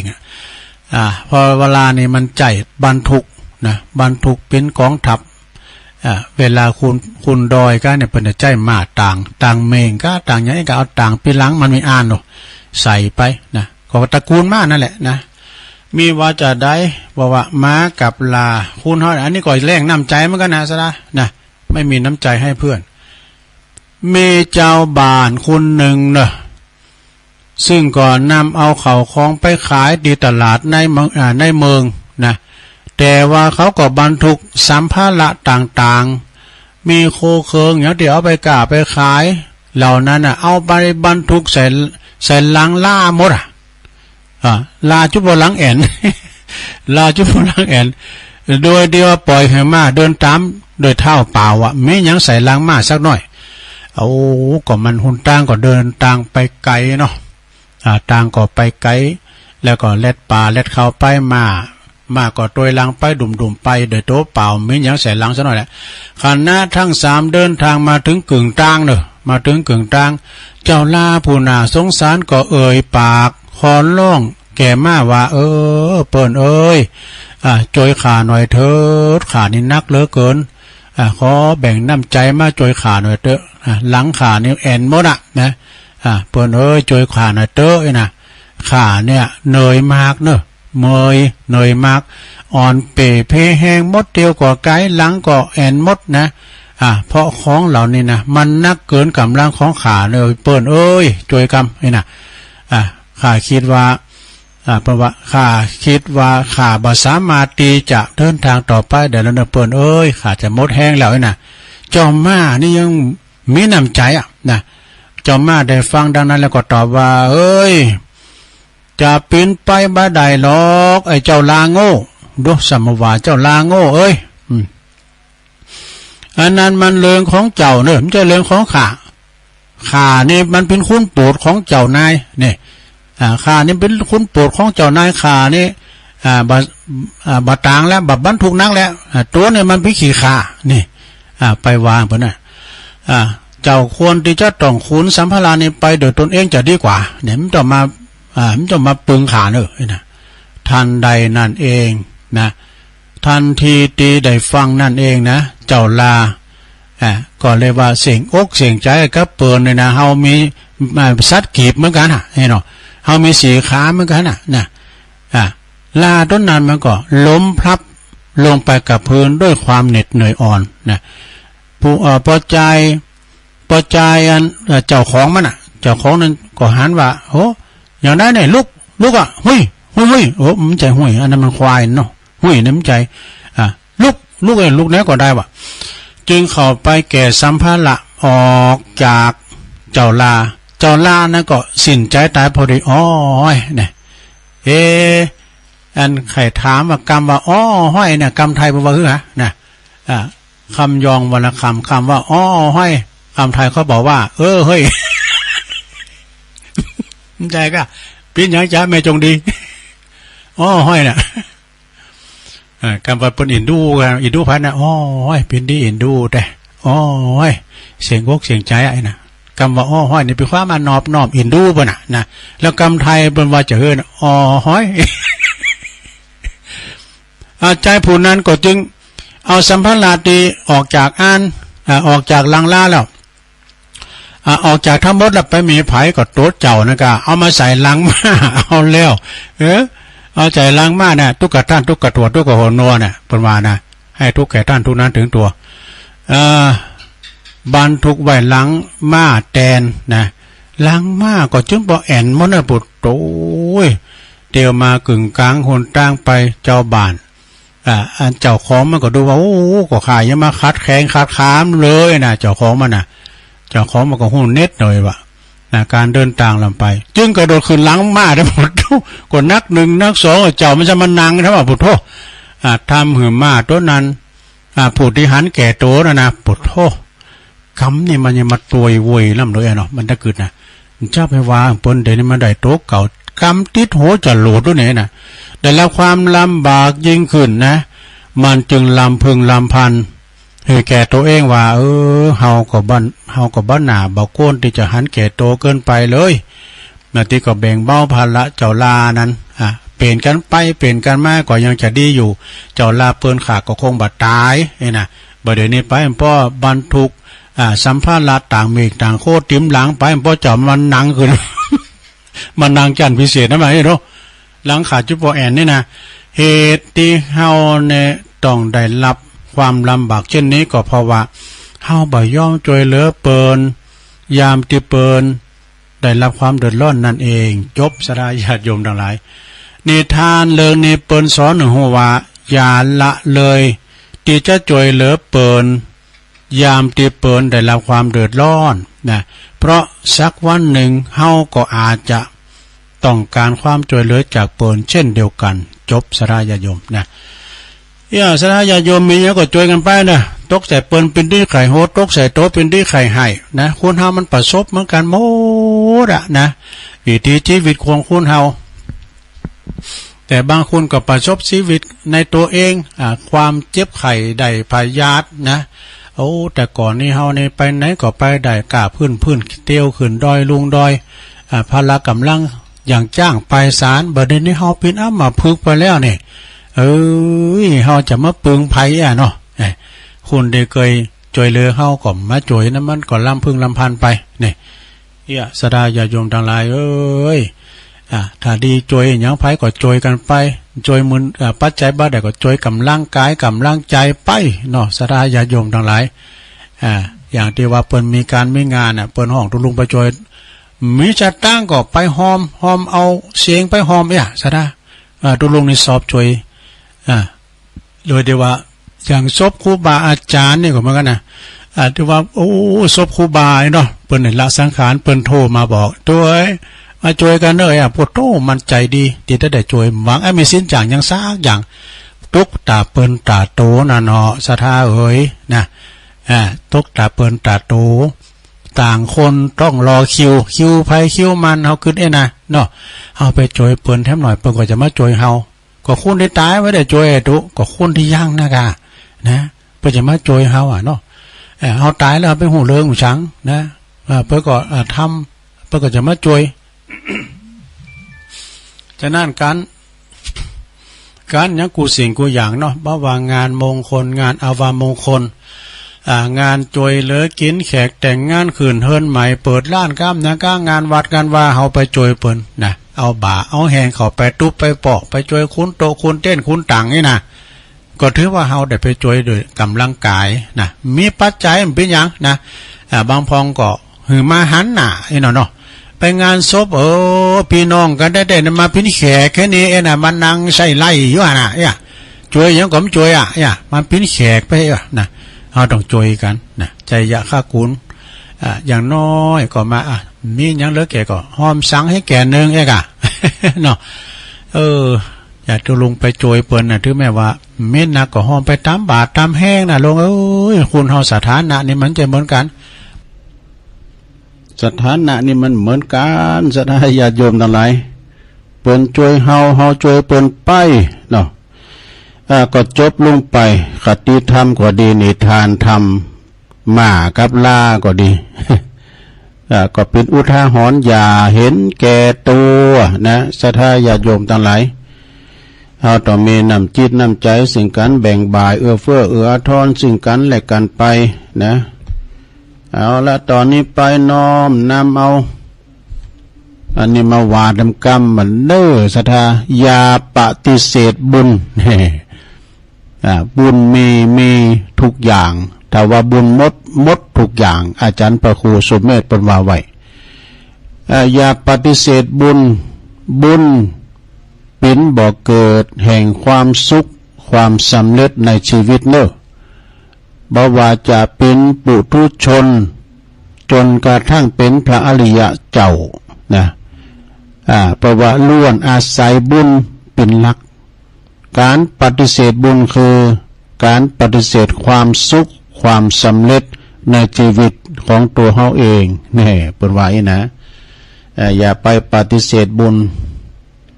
ญเนี่ยนะไผก็ใครได้เปิ้นไปกินไปตามที่ไหนเปิ้นก็ใครได้บุญนะเนาะอันนี้ก็เป็นคติธรรมแถมบทหนึ่งอันนี้ทำกรรมรู้สังเนี่ยทุอันนี้ก็เป็นคติธรรมแถมบทหนึ่งเด้อเอาอันเก่ามาวายกรรมเลยอันเก่ามาวายทำกรรมเนี่ยเปิ้นว่าหยังมีอยู่สถาญาติโยมเฮามีเปิ้นป้องน้องปีเนี่ยเพราะว่านะมีเปิ้นกินเปิ้นกันเปิ้นแปลว่ามิตรแท้มิตรเทียมมีหลายอย่างนะมิตรที่ช่วยเหลือเฮาเป็นมิตรแต่มิตรเทียมนี่ก็มิตรปอกลอกจะมาแอบแฝงเฮากินกับเฮากินของเปิ้นไว้หังโตอันนี้ก็หันแก่โตนะหมอนะมิตรแต่เฮาจะรู้ได้4อย่าง4ครั้งเด้อมิตรแต่นะมีอย่างปะล่ำนะเพราะว่า1ยามจน2ยามเจ๋ง3ยามเจ็บ4ยามจากนี่มันมี3จอ4จอกันนะยามจนนี่เป็นจังได๋เวลาเฮาตุกเฮาจนมาเนี่ยนะยามจนนี่จนนะกูสิ่งกูอย่างเพราะว่าคือทำเตอก่อโดนไฟใหม่ก็นำท่วมกับทรัพย์สินเฮานี่พังทลายหายไปหมดไอ้นี่เฮาก็ยามนั้นเฮาจะตุกจะจนแล้วนะแต่มันมีไอ้ถึงบ้านเนี่ยยังแควนกะไปช่วยไผได้แต่ว่ามันมีเฮือนเฮาเฮือนหลังเดียวไว้น่ะอันนี้ยามเฮาจนแล้วตุกจนนะความจนเฮาก็ได้ช่วยกันนี่นะไฟใหม่ไต่ล่ามน้ำท่วมก้านี่ตาหลิงพังตาฝั่งโยดนี่เปิ้นตึงหอมกันลูกอย่างน้อยก็ตั้งไปในก่อนนะครูบาอาจารย์เวลาไฟใหม่นะซะด้านนะถึงได้ไปกุฏินะมันก็ตั้งเขตตำบุญไผก็ตำบุญมันถ้าเจอครูบาอาจารย์นี่เป็นออกก่อนเพิ่นก็ไปหอมเอาสมมุติว่าโดนไฟใหม่เนาะ มีผ่าโนมผ่าห่มผู้อย่างเนาะของอุปโภคบริโภคตั้งแต่ข้าวสารคือไหนเลยนะปัจจัยเงินทองเปิดก็มากันเป็นตำบุญในมอบกันนี่แล้วก็หน่วยงานอื่นมามอบแถมดีมดีเดินหนักแล้ว ดีมดีเดี๋ยวจะหนักแล้วเป็นเพื่อนหลังจันใหม่ เดี๋ยวก็สแม่สจมาทำแม่น่ะนายกมาทำแม่ช่วยกันลูกเนี่ยเป็นเรียกว่าช่วยกันเฟื่อเผื่อแผ่ไปไฟใหม่นี่ยังดีนะยังเหลือแผ่นดินอยู่เนาะก็น้ำท่วมแล้วก็ตาหลิ่งพังนี่กับมันลืมใดนี่ใบสนดแล้วก็เหลืออ่ะ มันไปหมดมันน้ำปัดไปหมดนะตาหลิ่งพังตาฝั่งโยดในยามจนได้ลงเนอะแล้วก็2ยามเจ๊งยามเจ๊งนี่คือล่มละลายหมดเนอะหมดโตเริ่มยังซักอย่างเป็นคุณล่มละลายไปแล้วนี่นะอันนี้ก็เป็นมิตรเขาก็ช่วยเปิ้นนะล่มละลายมิ้นยังซักอย่างแล้ว3ยามเจ็บนี่ในสถานเนาะยามเจ็บป่วยไข้ยามเจ็บเมื่อยป่วยไข้เพราะว่าป่วยไข้ดูแลหันใจจ่วยตลอดเวลานะจ่วยเหลือตลอดเวลาอันนี้ยามเจ็บนะยามเจ็บเป็นเย็นอุ่นนี่เขาจะหันจิตหันใจก็ตอนไปเยี่ยมกันนั่นเนาะนะซ้ำเตือนศัตรูร้องไห้ก็มีนะศัตรูร้องไห้หมายความว่าแต่ก่อนมอนนั้นนี่มันดึงบัดดีเสียงหยังจังไปโม่ไปเรื่องอย่างว่าจำมาที่นี่มันเจ็บปวดมาไข่ปนมาเอวหามันว่ากงยาบ่น่ะน้ำตาลื่นลานก็รู้ก็มันเสียงใจมากกันเนาะก่อนนี่ไปรังแกไปรังควานไปทำอย่างเป็นเจ็บซ้ำน้ำใจเวลาเขาเจ็บปิ่นยินอุ่นมากเป็นไปเยี่ยมโอ้กัดอกนะ แล้วก็ข้อที่4นะลองเด้อยามจากนี่ยามจากก็คือเฮาหมดลมหายใจกายนะจะไปสู่ภพหน้าแล้วนะไปสู่ภพหน้าแล้วก็ทำบุญอุทิศส่วนบุญส่วนกุศล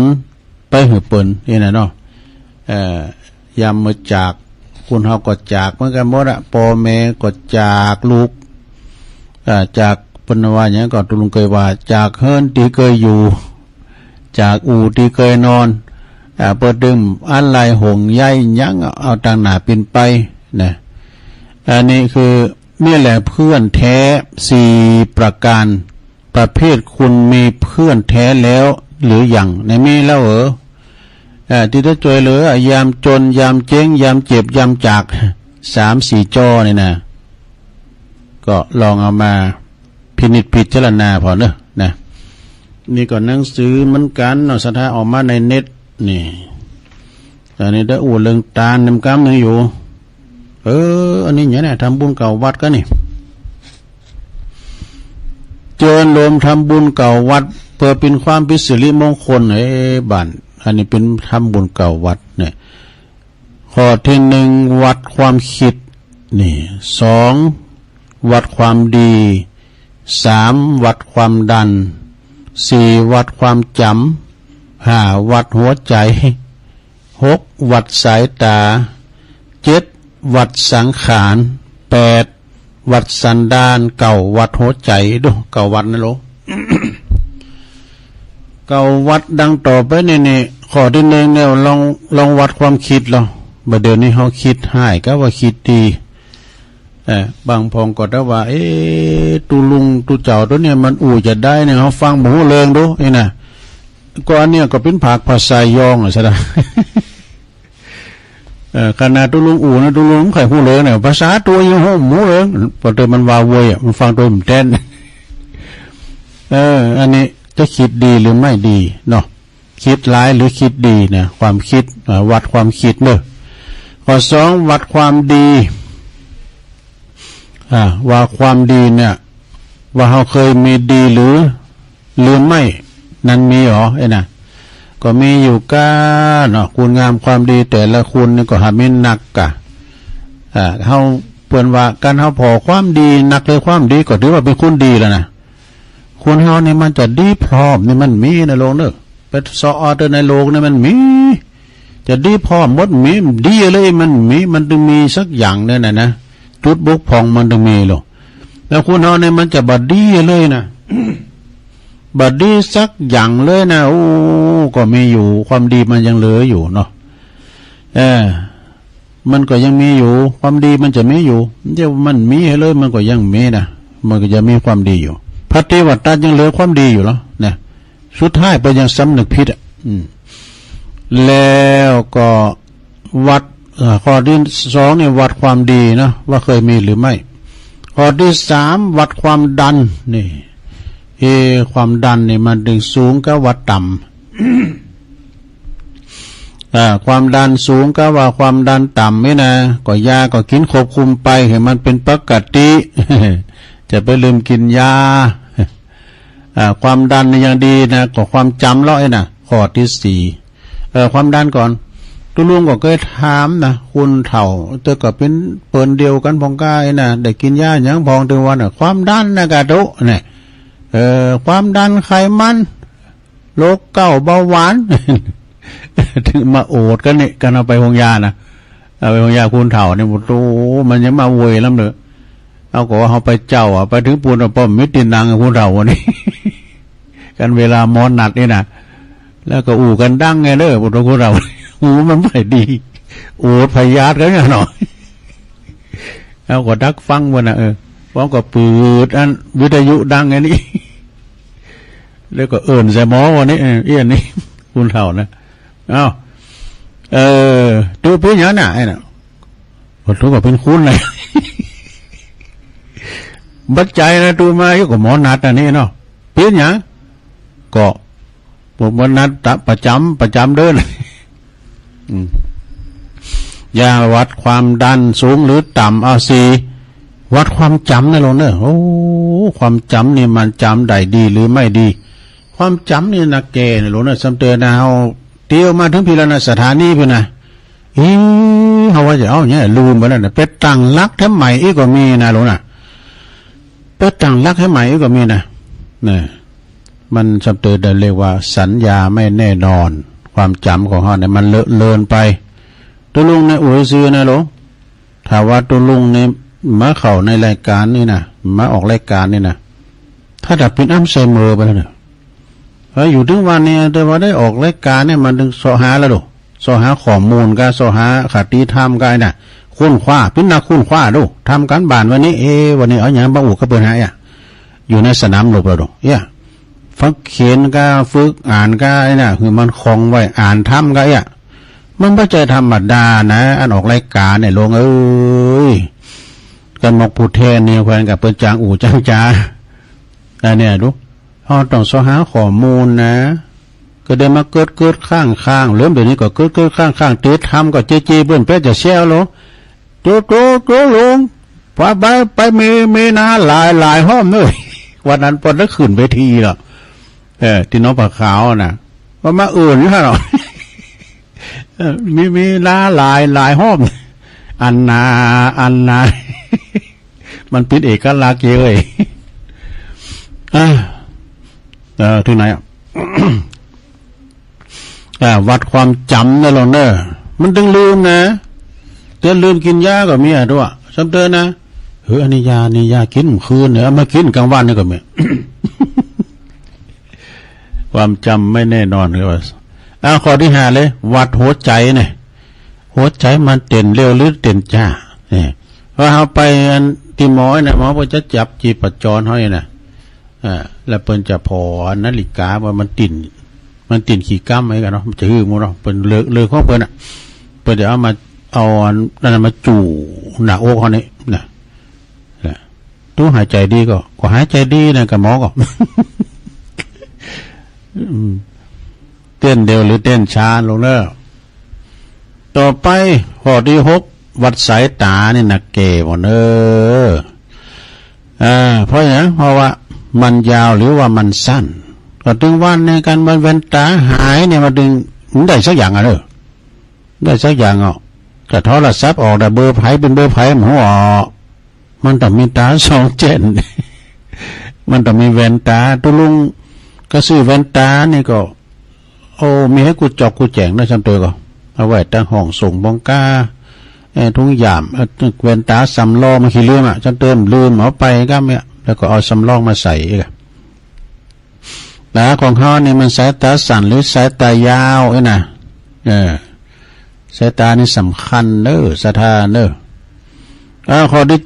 7วัดสังขารนี่วัดสังขาร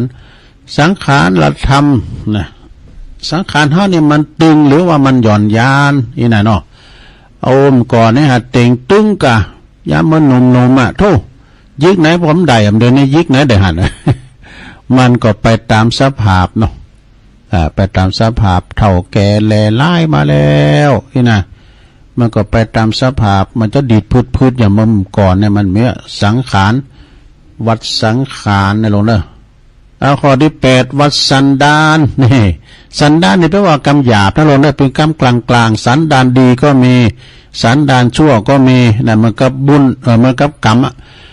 กรรมดีเรียกว่ากุศลกรรมถ้ากรรมไม่ดีก็คืออกุศลกรรมกรรมขาวกรรมดำนั่นเองนะวัดสันดานว่ามันดีหรือชั่วนี่ข้อที่เก่าสุดท้ายนะลงในวัดหัวใจเนอะว่ามันต่ำหรือมันสูงใจเขามันต่ำมันย่อไปชั่วดีอยู่ที่ตัวทำจะสูงจะต่ำอยู่ที่คนเขย่าอยู่ที่ใจเขาเนี่ยสนะเนาะมันจะสูงก็มันจะต่ำเนี่ยผู้ได้หากเขาได้หากเขาได้ครบทั้ง9วัดนะผู้นั้นยอมเจริญรุ่งเรืองแน่นอนนี่นะอันนี้ทำบุญ9วัดเนอะสดาญาโยมเฮาก็ไปทำบุญกันคือเฮาอารมณ์ยิ้มแย้มแจ่มใสเด้อวัดความวัดอารมณ์ด้วยยิ้มแย้มแจ่มใสเพราะว่ายิ้มได้เย็นได้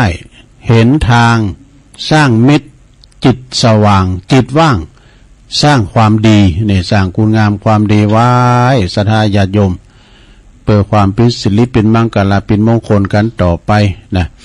เอาความตุกของปอของแม่มกันน้องหลวงเนาะมี3อย่างเหมือนกันเด้อความตุกของปอของแม่มี3อย่างมีอย่างพองหลวงเกิดบ่ล่ะตุกที่1นะตุกพร้อมมีลูกมีลูกตุกที่2ตุกพอลูกตายตุกที่3ตุกเพราะลูกชั่วอันนี้ออกในธรรมเหมือนกันเด้อ3ตุกในน้ำจะตุ108ก็แล้วตุกไม่ลูกก็ใครได้ลูกแต่เนอะเฮาไปพอแล้วสตาสัมเตินเศรษฐีคุณบางมีเงินทองมีคุณสืบสกุลก็มีนะเหมือนในธรรมเนี่ยมหาวินบากเนาะท่านเศรษฐีนั้นมีลูกมีเต่าโตเวลาตายไปมีคุณสืบสกุลมีเปิ้นก็คุณไปในเหลี่ยมในสางมาเนาะแต่7วันกับลูกกสมบัติของท่านเศรษฐีมันมีลูกมีเต่ามีลูกมีหลานเหมือนกับปู่พามปู่พามจุกหลังจากที่มันต้องแตกตายเพิ่นก็ประกาศนะประกาศว่าไผที่เป็นลูกเป็นหลานปู่พามเนี่ยมาแสดงตนแสดงตัวมาเอาหลักฐานมาใบสำเนาสมโนโคมาเอามาเป็นหลักฐานจะยกสมบัติถึงหมอนันหมดปู่ทมก่อนคุณก่อนมันซื้อตรงเนาะปรากฏว่าตีของเหมือนหนาจะสิกจะขาดก็มีเจอจาของปู่พามสักคุณก่อนคุณก่อนไปซื้อนะหวังใจของเปิ้นเปิ้นเดิมเมื่อเข้าไก่ น่ะเปิ้นก็เลยคุณเอาโคที่เปิ้นไทยเอาอันชาลีกันหาน่ะไปไว้ในหลิมในสางอย่างเดิมเนี่ยคุณก่อนเนี่ยมันซื้อว่าซะนะแต่ก่อนเนี่ยเปิ้นประชุมว่าฟังน่ะเหมือนลำได้ว่าปอหลงเปิ้นประชุมได้เฮินปอหลงพวกปอหลงบ้านแก่บ้านเนี่ยนะประชุมกันคุณมาติ้มโขงบ้านนะแล้วเปิ้นก็เรื่องกินเรื่องทานเรื่องคืนเรื่องสร้างเนี่ยนะพอดีเปิ้นประชุมแล้วเลิกกันแล้วต่างคุณต่างไปปิกบ้านได้ปิดประชุมไว้กะแต่คุณที่ลักควายนะไปเมื่อเด้ออยู่หันเกินไอ้กะเปิ้นลุงเฮินกันโลไอ้หมอนั้นมันจะมาล็อกกันบ่เนาะขดยาๆนะลุงเฮินก็เปิ้นว่าคุณก่อนไปซื้อดอกแล้วเปิ้นก็ถามว่าลุงในการลักควายเปิ้นแม่นแล้วรอได้2คะแนนยังไม่บอกเพื่อนว่าลุงเป็นคนรักควายว่ะถ้าจะอ้างก็ดีเฮ้ยลุงไปขุดเมืองตันขุดเมือง 10 วายนะลุงน่ะคือว่าอันพ่อหลวงอัน10 วานี่ตึงตัวก่อนนะครับอะไร ยังมีน้ำตัวด้วยว่ะโดน20 วากันนะดูคุณก่อนมันซื้อลุงเนาะจบไปศรัทธาไปจบอย่างนั้นตุกที่หนึ่งอยู่เนี่ยตุกไม่รู้อะไรเนอะอันนี้ก็เป็นตุกของพ่อของแม่นะตุกมีลูกมีหลานมานั่งเวทเฝ้านะคุณโรยตุกก็ไม่นะศรัทธาขอตุกที่ 2ตุกเพราะลูกตายนี่ศรัทธาเลยได้ฟังธรรมที่ตุลุงเทศเนี่ยฟังน่ะลูกพราหมณ์ตายลูกผู้พามตายในบทปอมมันก็เสียอกเสียใจขนาดนึหลังจากตายไปแล้วก็ปุ้นเอาไปเผาไปจีปุ้นนั้นในป่าเหี่ยวป่าจ้าแล้วก็ปากันแปลงมนดบไว้ค่ายกับเอาไว้ที่กุ๊กเข่าเนี่ยกันนะแล้วก็กุ๊เจ้าเล่งง่ายในหือขาดใจไปส่งเข่าทุ่งคุกคาบเล่งง่ายดูซะนะมันหักลูกมันดอกลูกมันตายปดได้ปีนะปาโกดว่าไม่ได้กินข้าวสักขับมีหันวันหนึ่งมันจะเอาเข่าไปส่งเหือนั้นลูกทันพามที่ป่าจ้านะขาดใจคนนี้ก็บรุปากฏว่าฝนตกน้ำไหลหลักข้ามน้ำไปก็ไม่ได้ ไปข้ามน้ำไปก็ไม่ได้เนี่ยน้ำหลากหลายเนาะเยฮูดีน่ะย่างกันสักคำเดียวบุตรเมียพอดีตุลุงทาตุเจ้าขึ้นมาบินที่บาทวะแล้วเอาอีดีกว่าเว้ยนะมันก็เปลี่ยนจิตเปลี่ยนใจเข้าดีเอาไปส่งลูกตันพรามเนี่ยเขาจะใส่บาทแล้วให้หยาดน้ำไปหามันวะนี่นะแล้วก็เอามาใส่บาทตุลุงแล้วเนี่ยก็ตุลุงได้ปันป้อนไปเดี๋ยววังโหตุเอกะปาโกดว่าคืนนั้นเนี่ยมาเข้าฝันว่ะเขานิมิตฝันปอมันปอก่อนในลูกตายปอก็หักเขาแต่หักเขาวาเนี่ยเดือนเนี่ยบอกโอ้เขาตายไปเด็กปีน้ำได้กินข้าวสักคามกันแล้วได้กินว่าในไหนนะพวกต้นลำได้ลำว่าว่ะเนี่ยต้นในพระนั่นก็ไต่สวนมาตั้งขาใจคุณซ้อยเนาะขาใจตาสีกะโหขอไปส่งกุวันนะ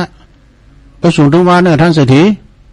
แล้วมันกินก็กินนี่เนื้อกินก็หมดงานเป้าบุญ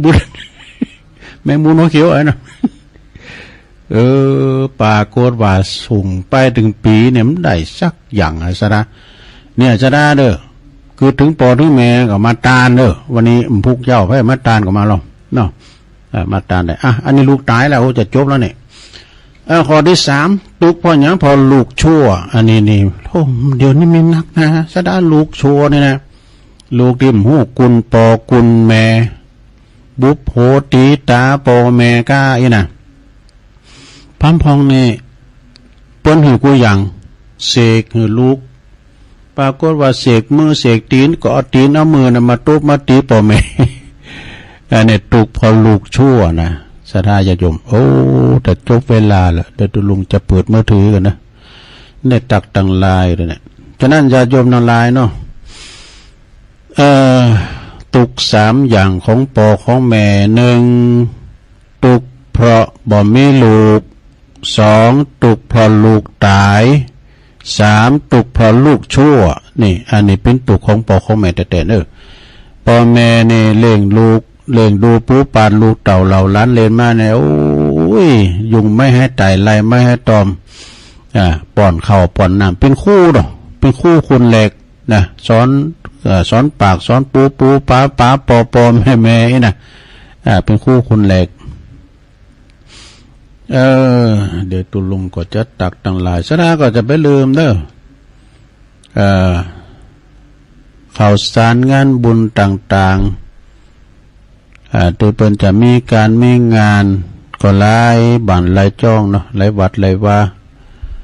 สินในนี่ก็จะเป็นวันมาฆบูชาเขาจะไปเวนเตนกันที่วัด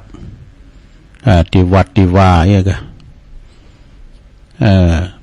เพราะว่าเป็นวันสำคัญทางพุทธศาสนามีความเป็นมาอย่างใดพระอาจารย์เน้นหลักไปกว่าเราฟัง ลุงเลินพรมมาแบนบันป่าเบาะก็งามบนตักมาทางลาย พงตั้งมั่นตุไปหน่อยวัดป่ายางแม่ครูเกษณีเนี่ย โยมยุพินหอมมาลาปีน้อยฟังอยู่บ้านแม่โยกเนอแล้วก็มีแม่จงดีเชื้อกันทาจากเมืองฝางเนาะไอ้บรรจงกันทวงไอ้บรรจงนี่เป็นอยู่นำดิบเนอเนอะอยู่บ้านนำดิบเนอแม่ยายบุญวงดีจากพระเจ้าเลื่อมแล้วก็นิกรชายน้อย อันนี้เป็นส่งอินเทอร์เน็ตมาให้ตุลุงโดยเป็นอยู่น้องหลองนะเวงน้องหลองขุนแผนสกายหนึ่งเนอท่านประธานที่เคารพนะคุณแม่สิรินทิพย์บุญเลิศนะฟังอยู่เนอตุลุงเจ้านวลสิริหินเขียวฟังอยู่เจ้าเนอแล้วก็โยมนวลนิชาวาชาติฟังอยู่เนอเจ้าแม่เดินเพนทิมวางน้องหานำบ่อหลงเนอฟังอยู่เจ้าเนี่ยแม่ชีการทนีสายยะอันนี้จากเว้งป่าเป่าบุญเนอชมรมสกาย59แม่จันเลื่อนใสแม่จันเลื่อนใส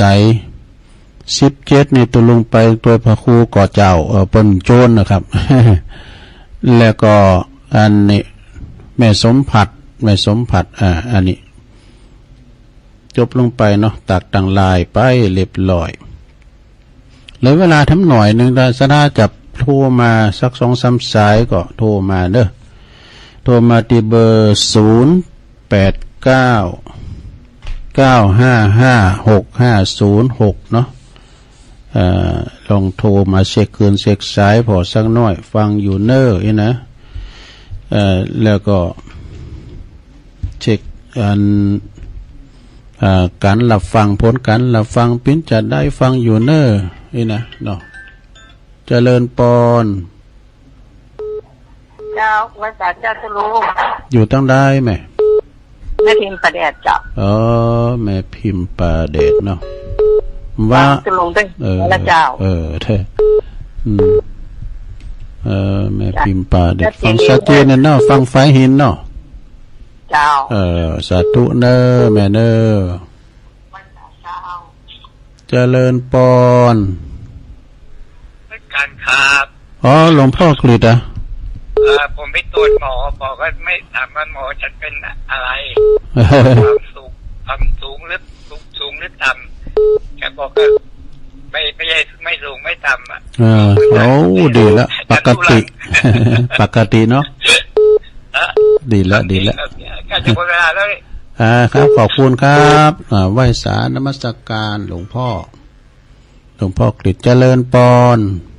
แม่เจ้าจุงลุงนามเสวัสดิ์แม่อุ้ยอินเนาะแม่สาบเสมิงแม่อุ้ยฟังเยอะนะเจ้ามาทุกวิดีโอนะเจ้าเสมิงจ้าเจนเจ้ายินดีแม่นะแม่อุ้ยเนอจ้าสาธุนะเจ้าแม่สาบเสมิงบุญเนอเจริญปอนเจริญปอนเจ้าสาธุเจ้าขนานแม่จันสีเป็นกำลังใจให้แน่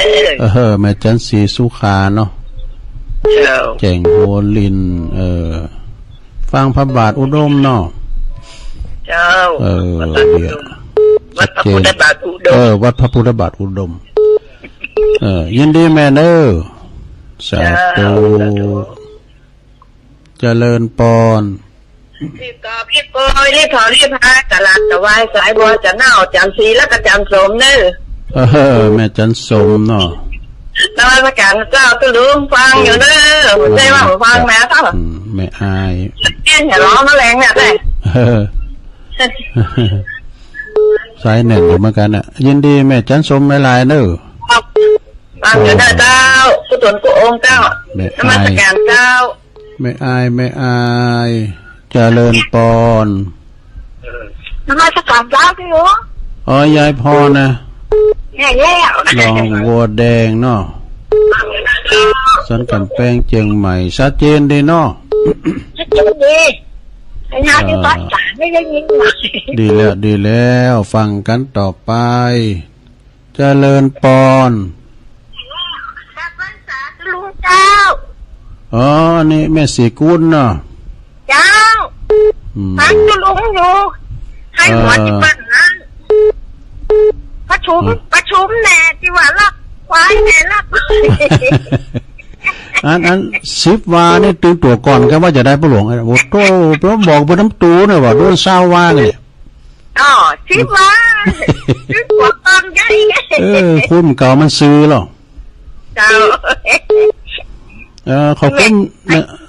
นะครับ ใส่หัวอยู่นี่คนเดียว ยินดีแม่สิคุณนางๆเด้อ เจ้ากำลังใจนะ สาธุลำปางก็มาแล้วเจริญปอน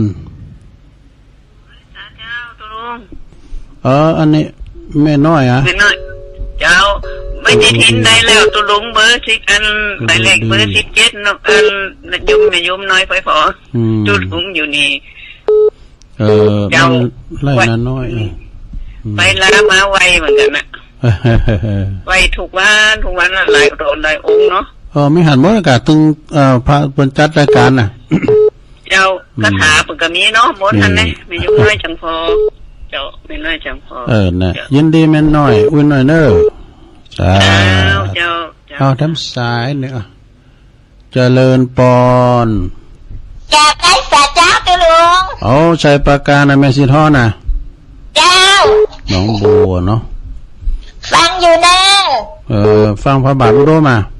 เจ้าชัดเจนดีเจ้าวันนี้ยินดีหนักๆเด้อเจ้าสาธุไม่อายก็มาแล้วใส่ปากกาแถมเจริญปอน ไหว้สาเจ้าตุลุงตั้งได้ไม่คือไม่คือเจ้าแมวไม้ไม่คือคือแล้วนี่คือแล้วนี่ไปบ่อสร้างก็คือไม่เอาไม่ได้ไปตุลุงถอนในอันเนาะโทษครับแต่กันเนาะมันนักขนาดวะแต่กันมันแม่อภัยนี่อยู่ด้วยสเก็ตพี่เนาะอันนั้นมันสักกับแป้งวะเนาะเจ้ามันเหมือนจะไก่กับเราตุลุงไปหน่อยเดียวจบก็ยินดีนะแม่เนอจบเวลาตุลุงพอดีสมมาเดี๋ยวเป็นสายเป็นเข้ามาเวลาตุลุงจบพอดีขออนุโมทนาเนาะกุเสงกุสายแม่พิมพ์ป่าแดดหลวงพ่อกฤษพุทธอุทยานปางโม่แม่อุ้ยอินแม่สาบเสมิงแม่จันสีสุขาแจ่งโหลินฝางแม่จันสมมณีจากแม่อายบนเนอแม่ยายพรล่องวัวแดงสันกำแพงเชียงใหม่แม่สีกุ้นหนองล่องลำปางแม่น้อยอุดดีไล่นาน้อยจากลำปางแม่สีทอนหนองบัวชัยปราการแม่อำไพแม่คือเนอดอยสะเก็ดได้10 สายพอดีเนาะขอบคุณกุเสียงกุสายเนอตุลุงนำรายการจากลาสตาไปก่อนเนอโอกาสหน้าปักกันใหม่โจดีมีใจเหมือนกันจุควรจุตันจัตตาโลธรรมาวัตันติอายุวันโนสุขังปะลาง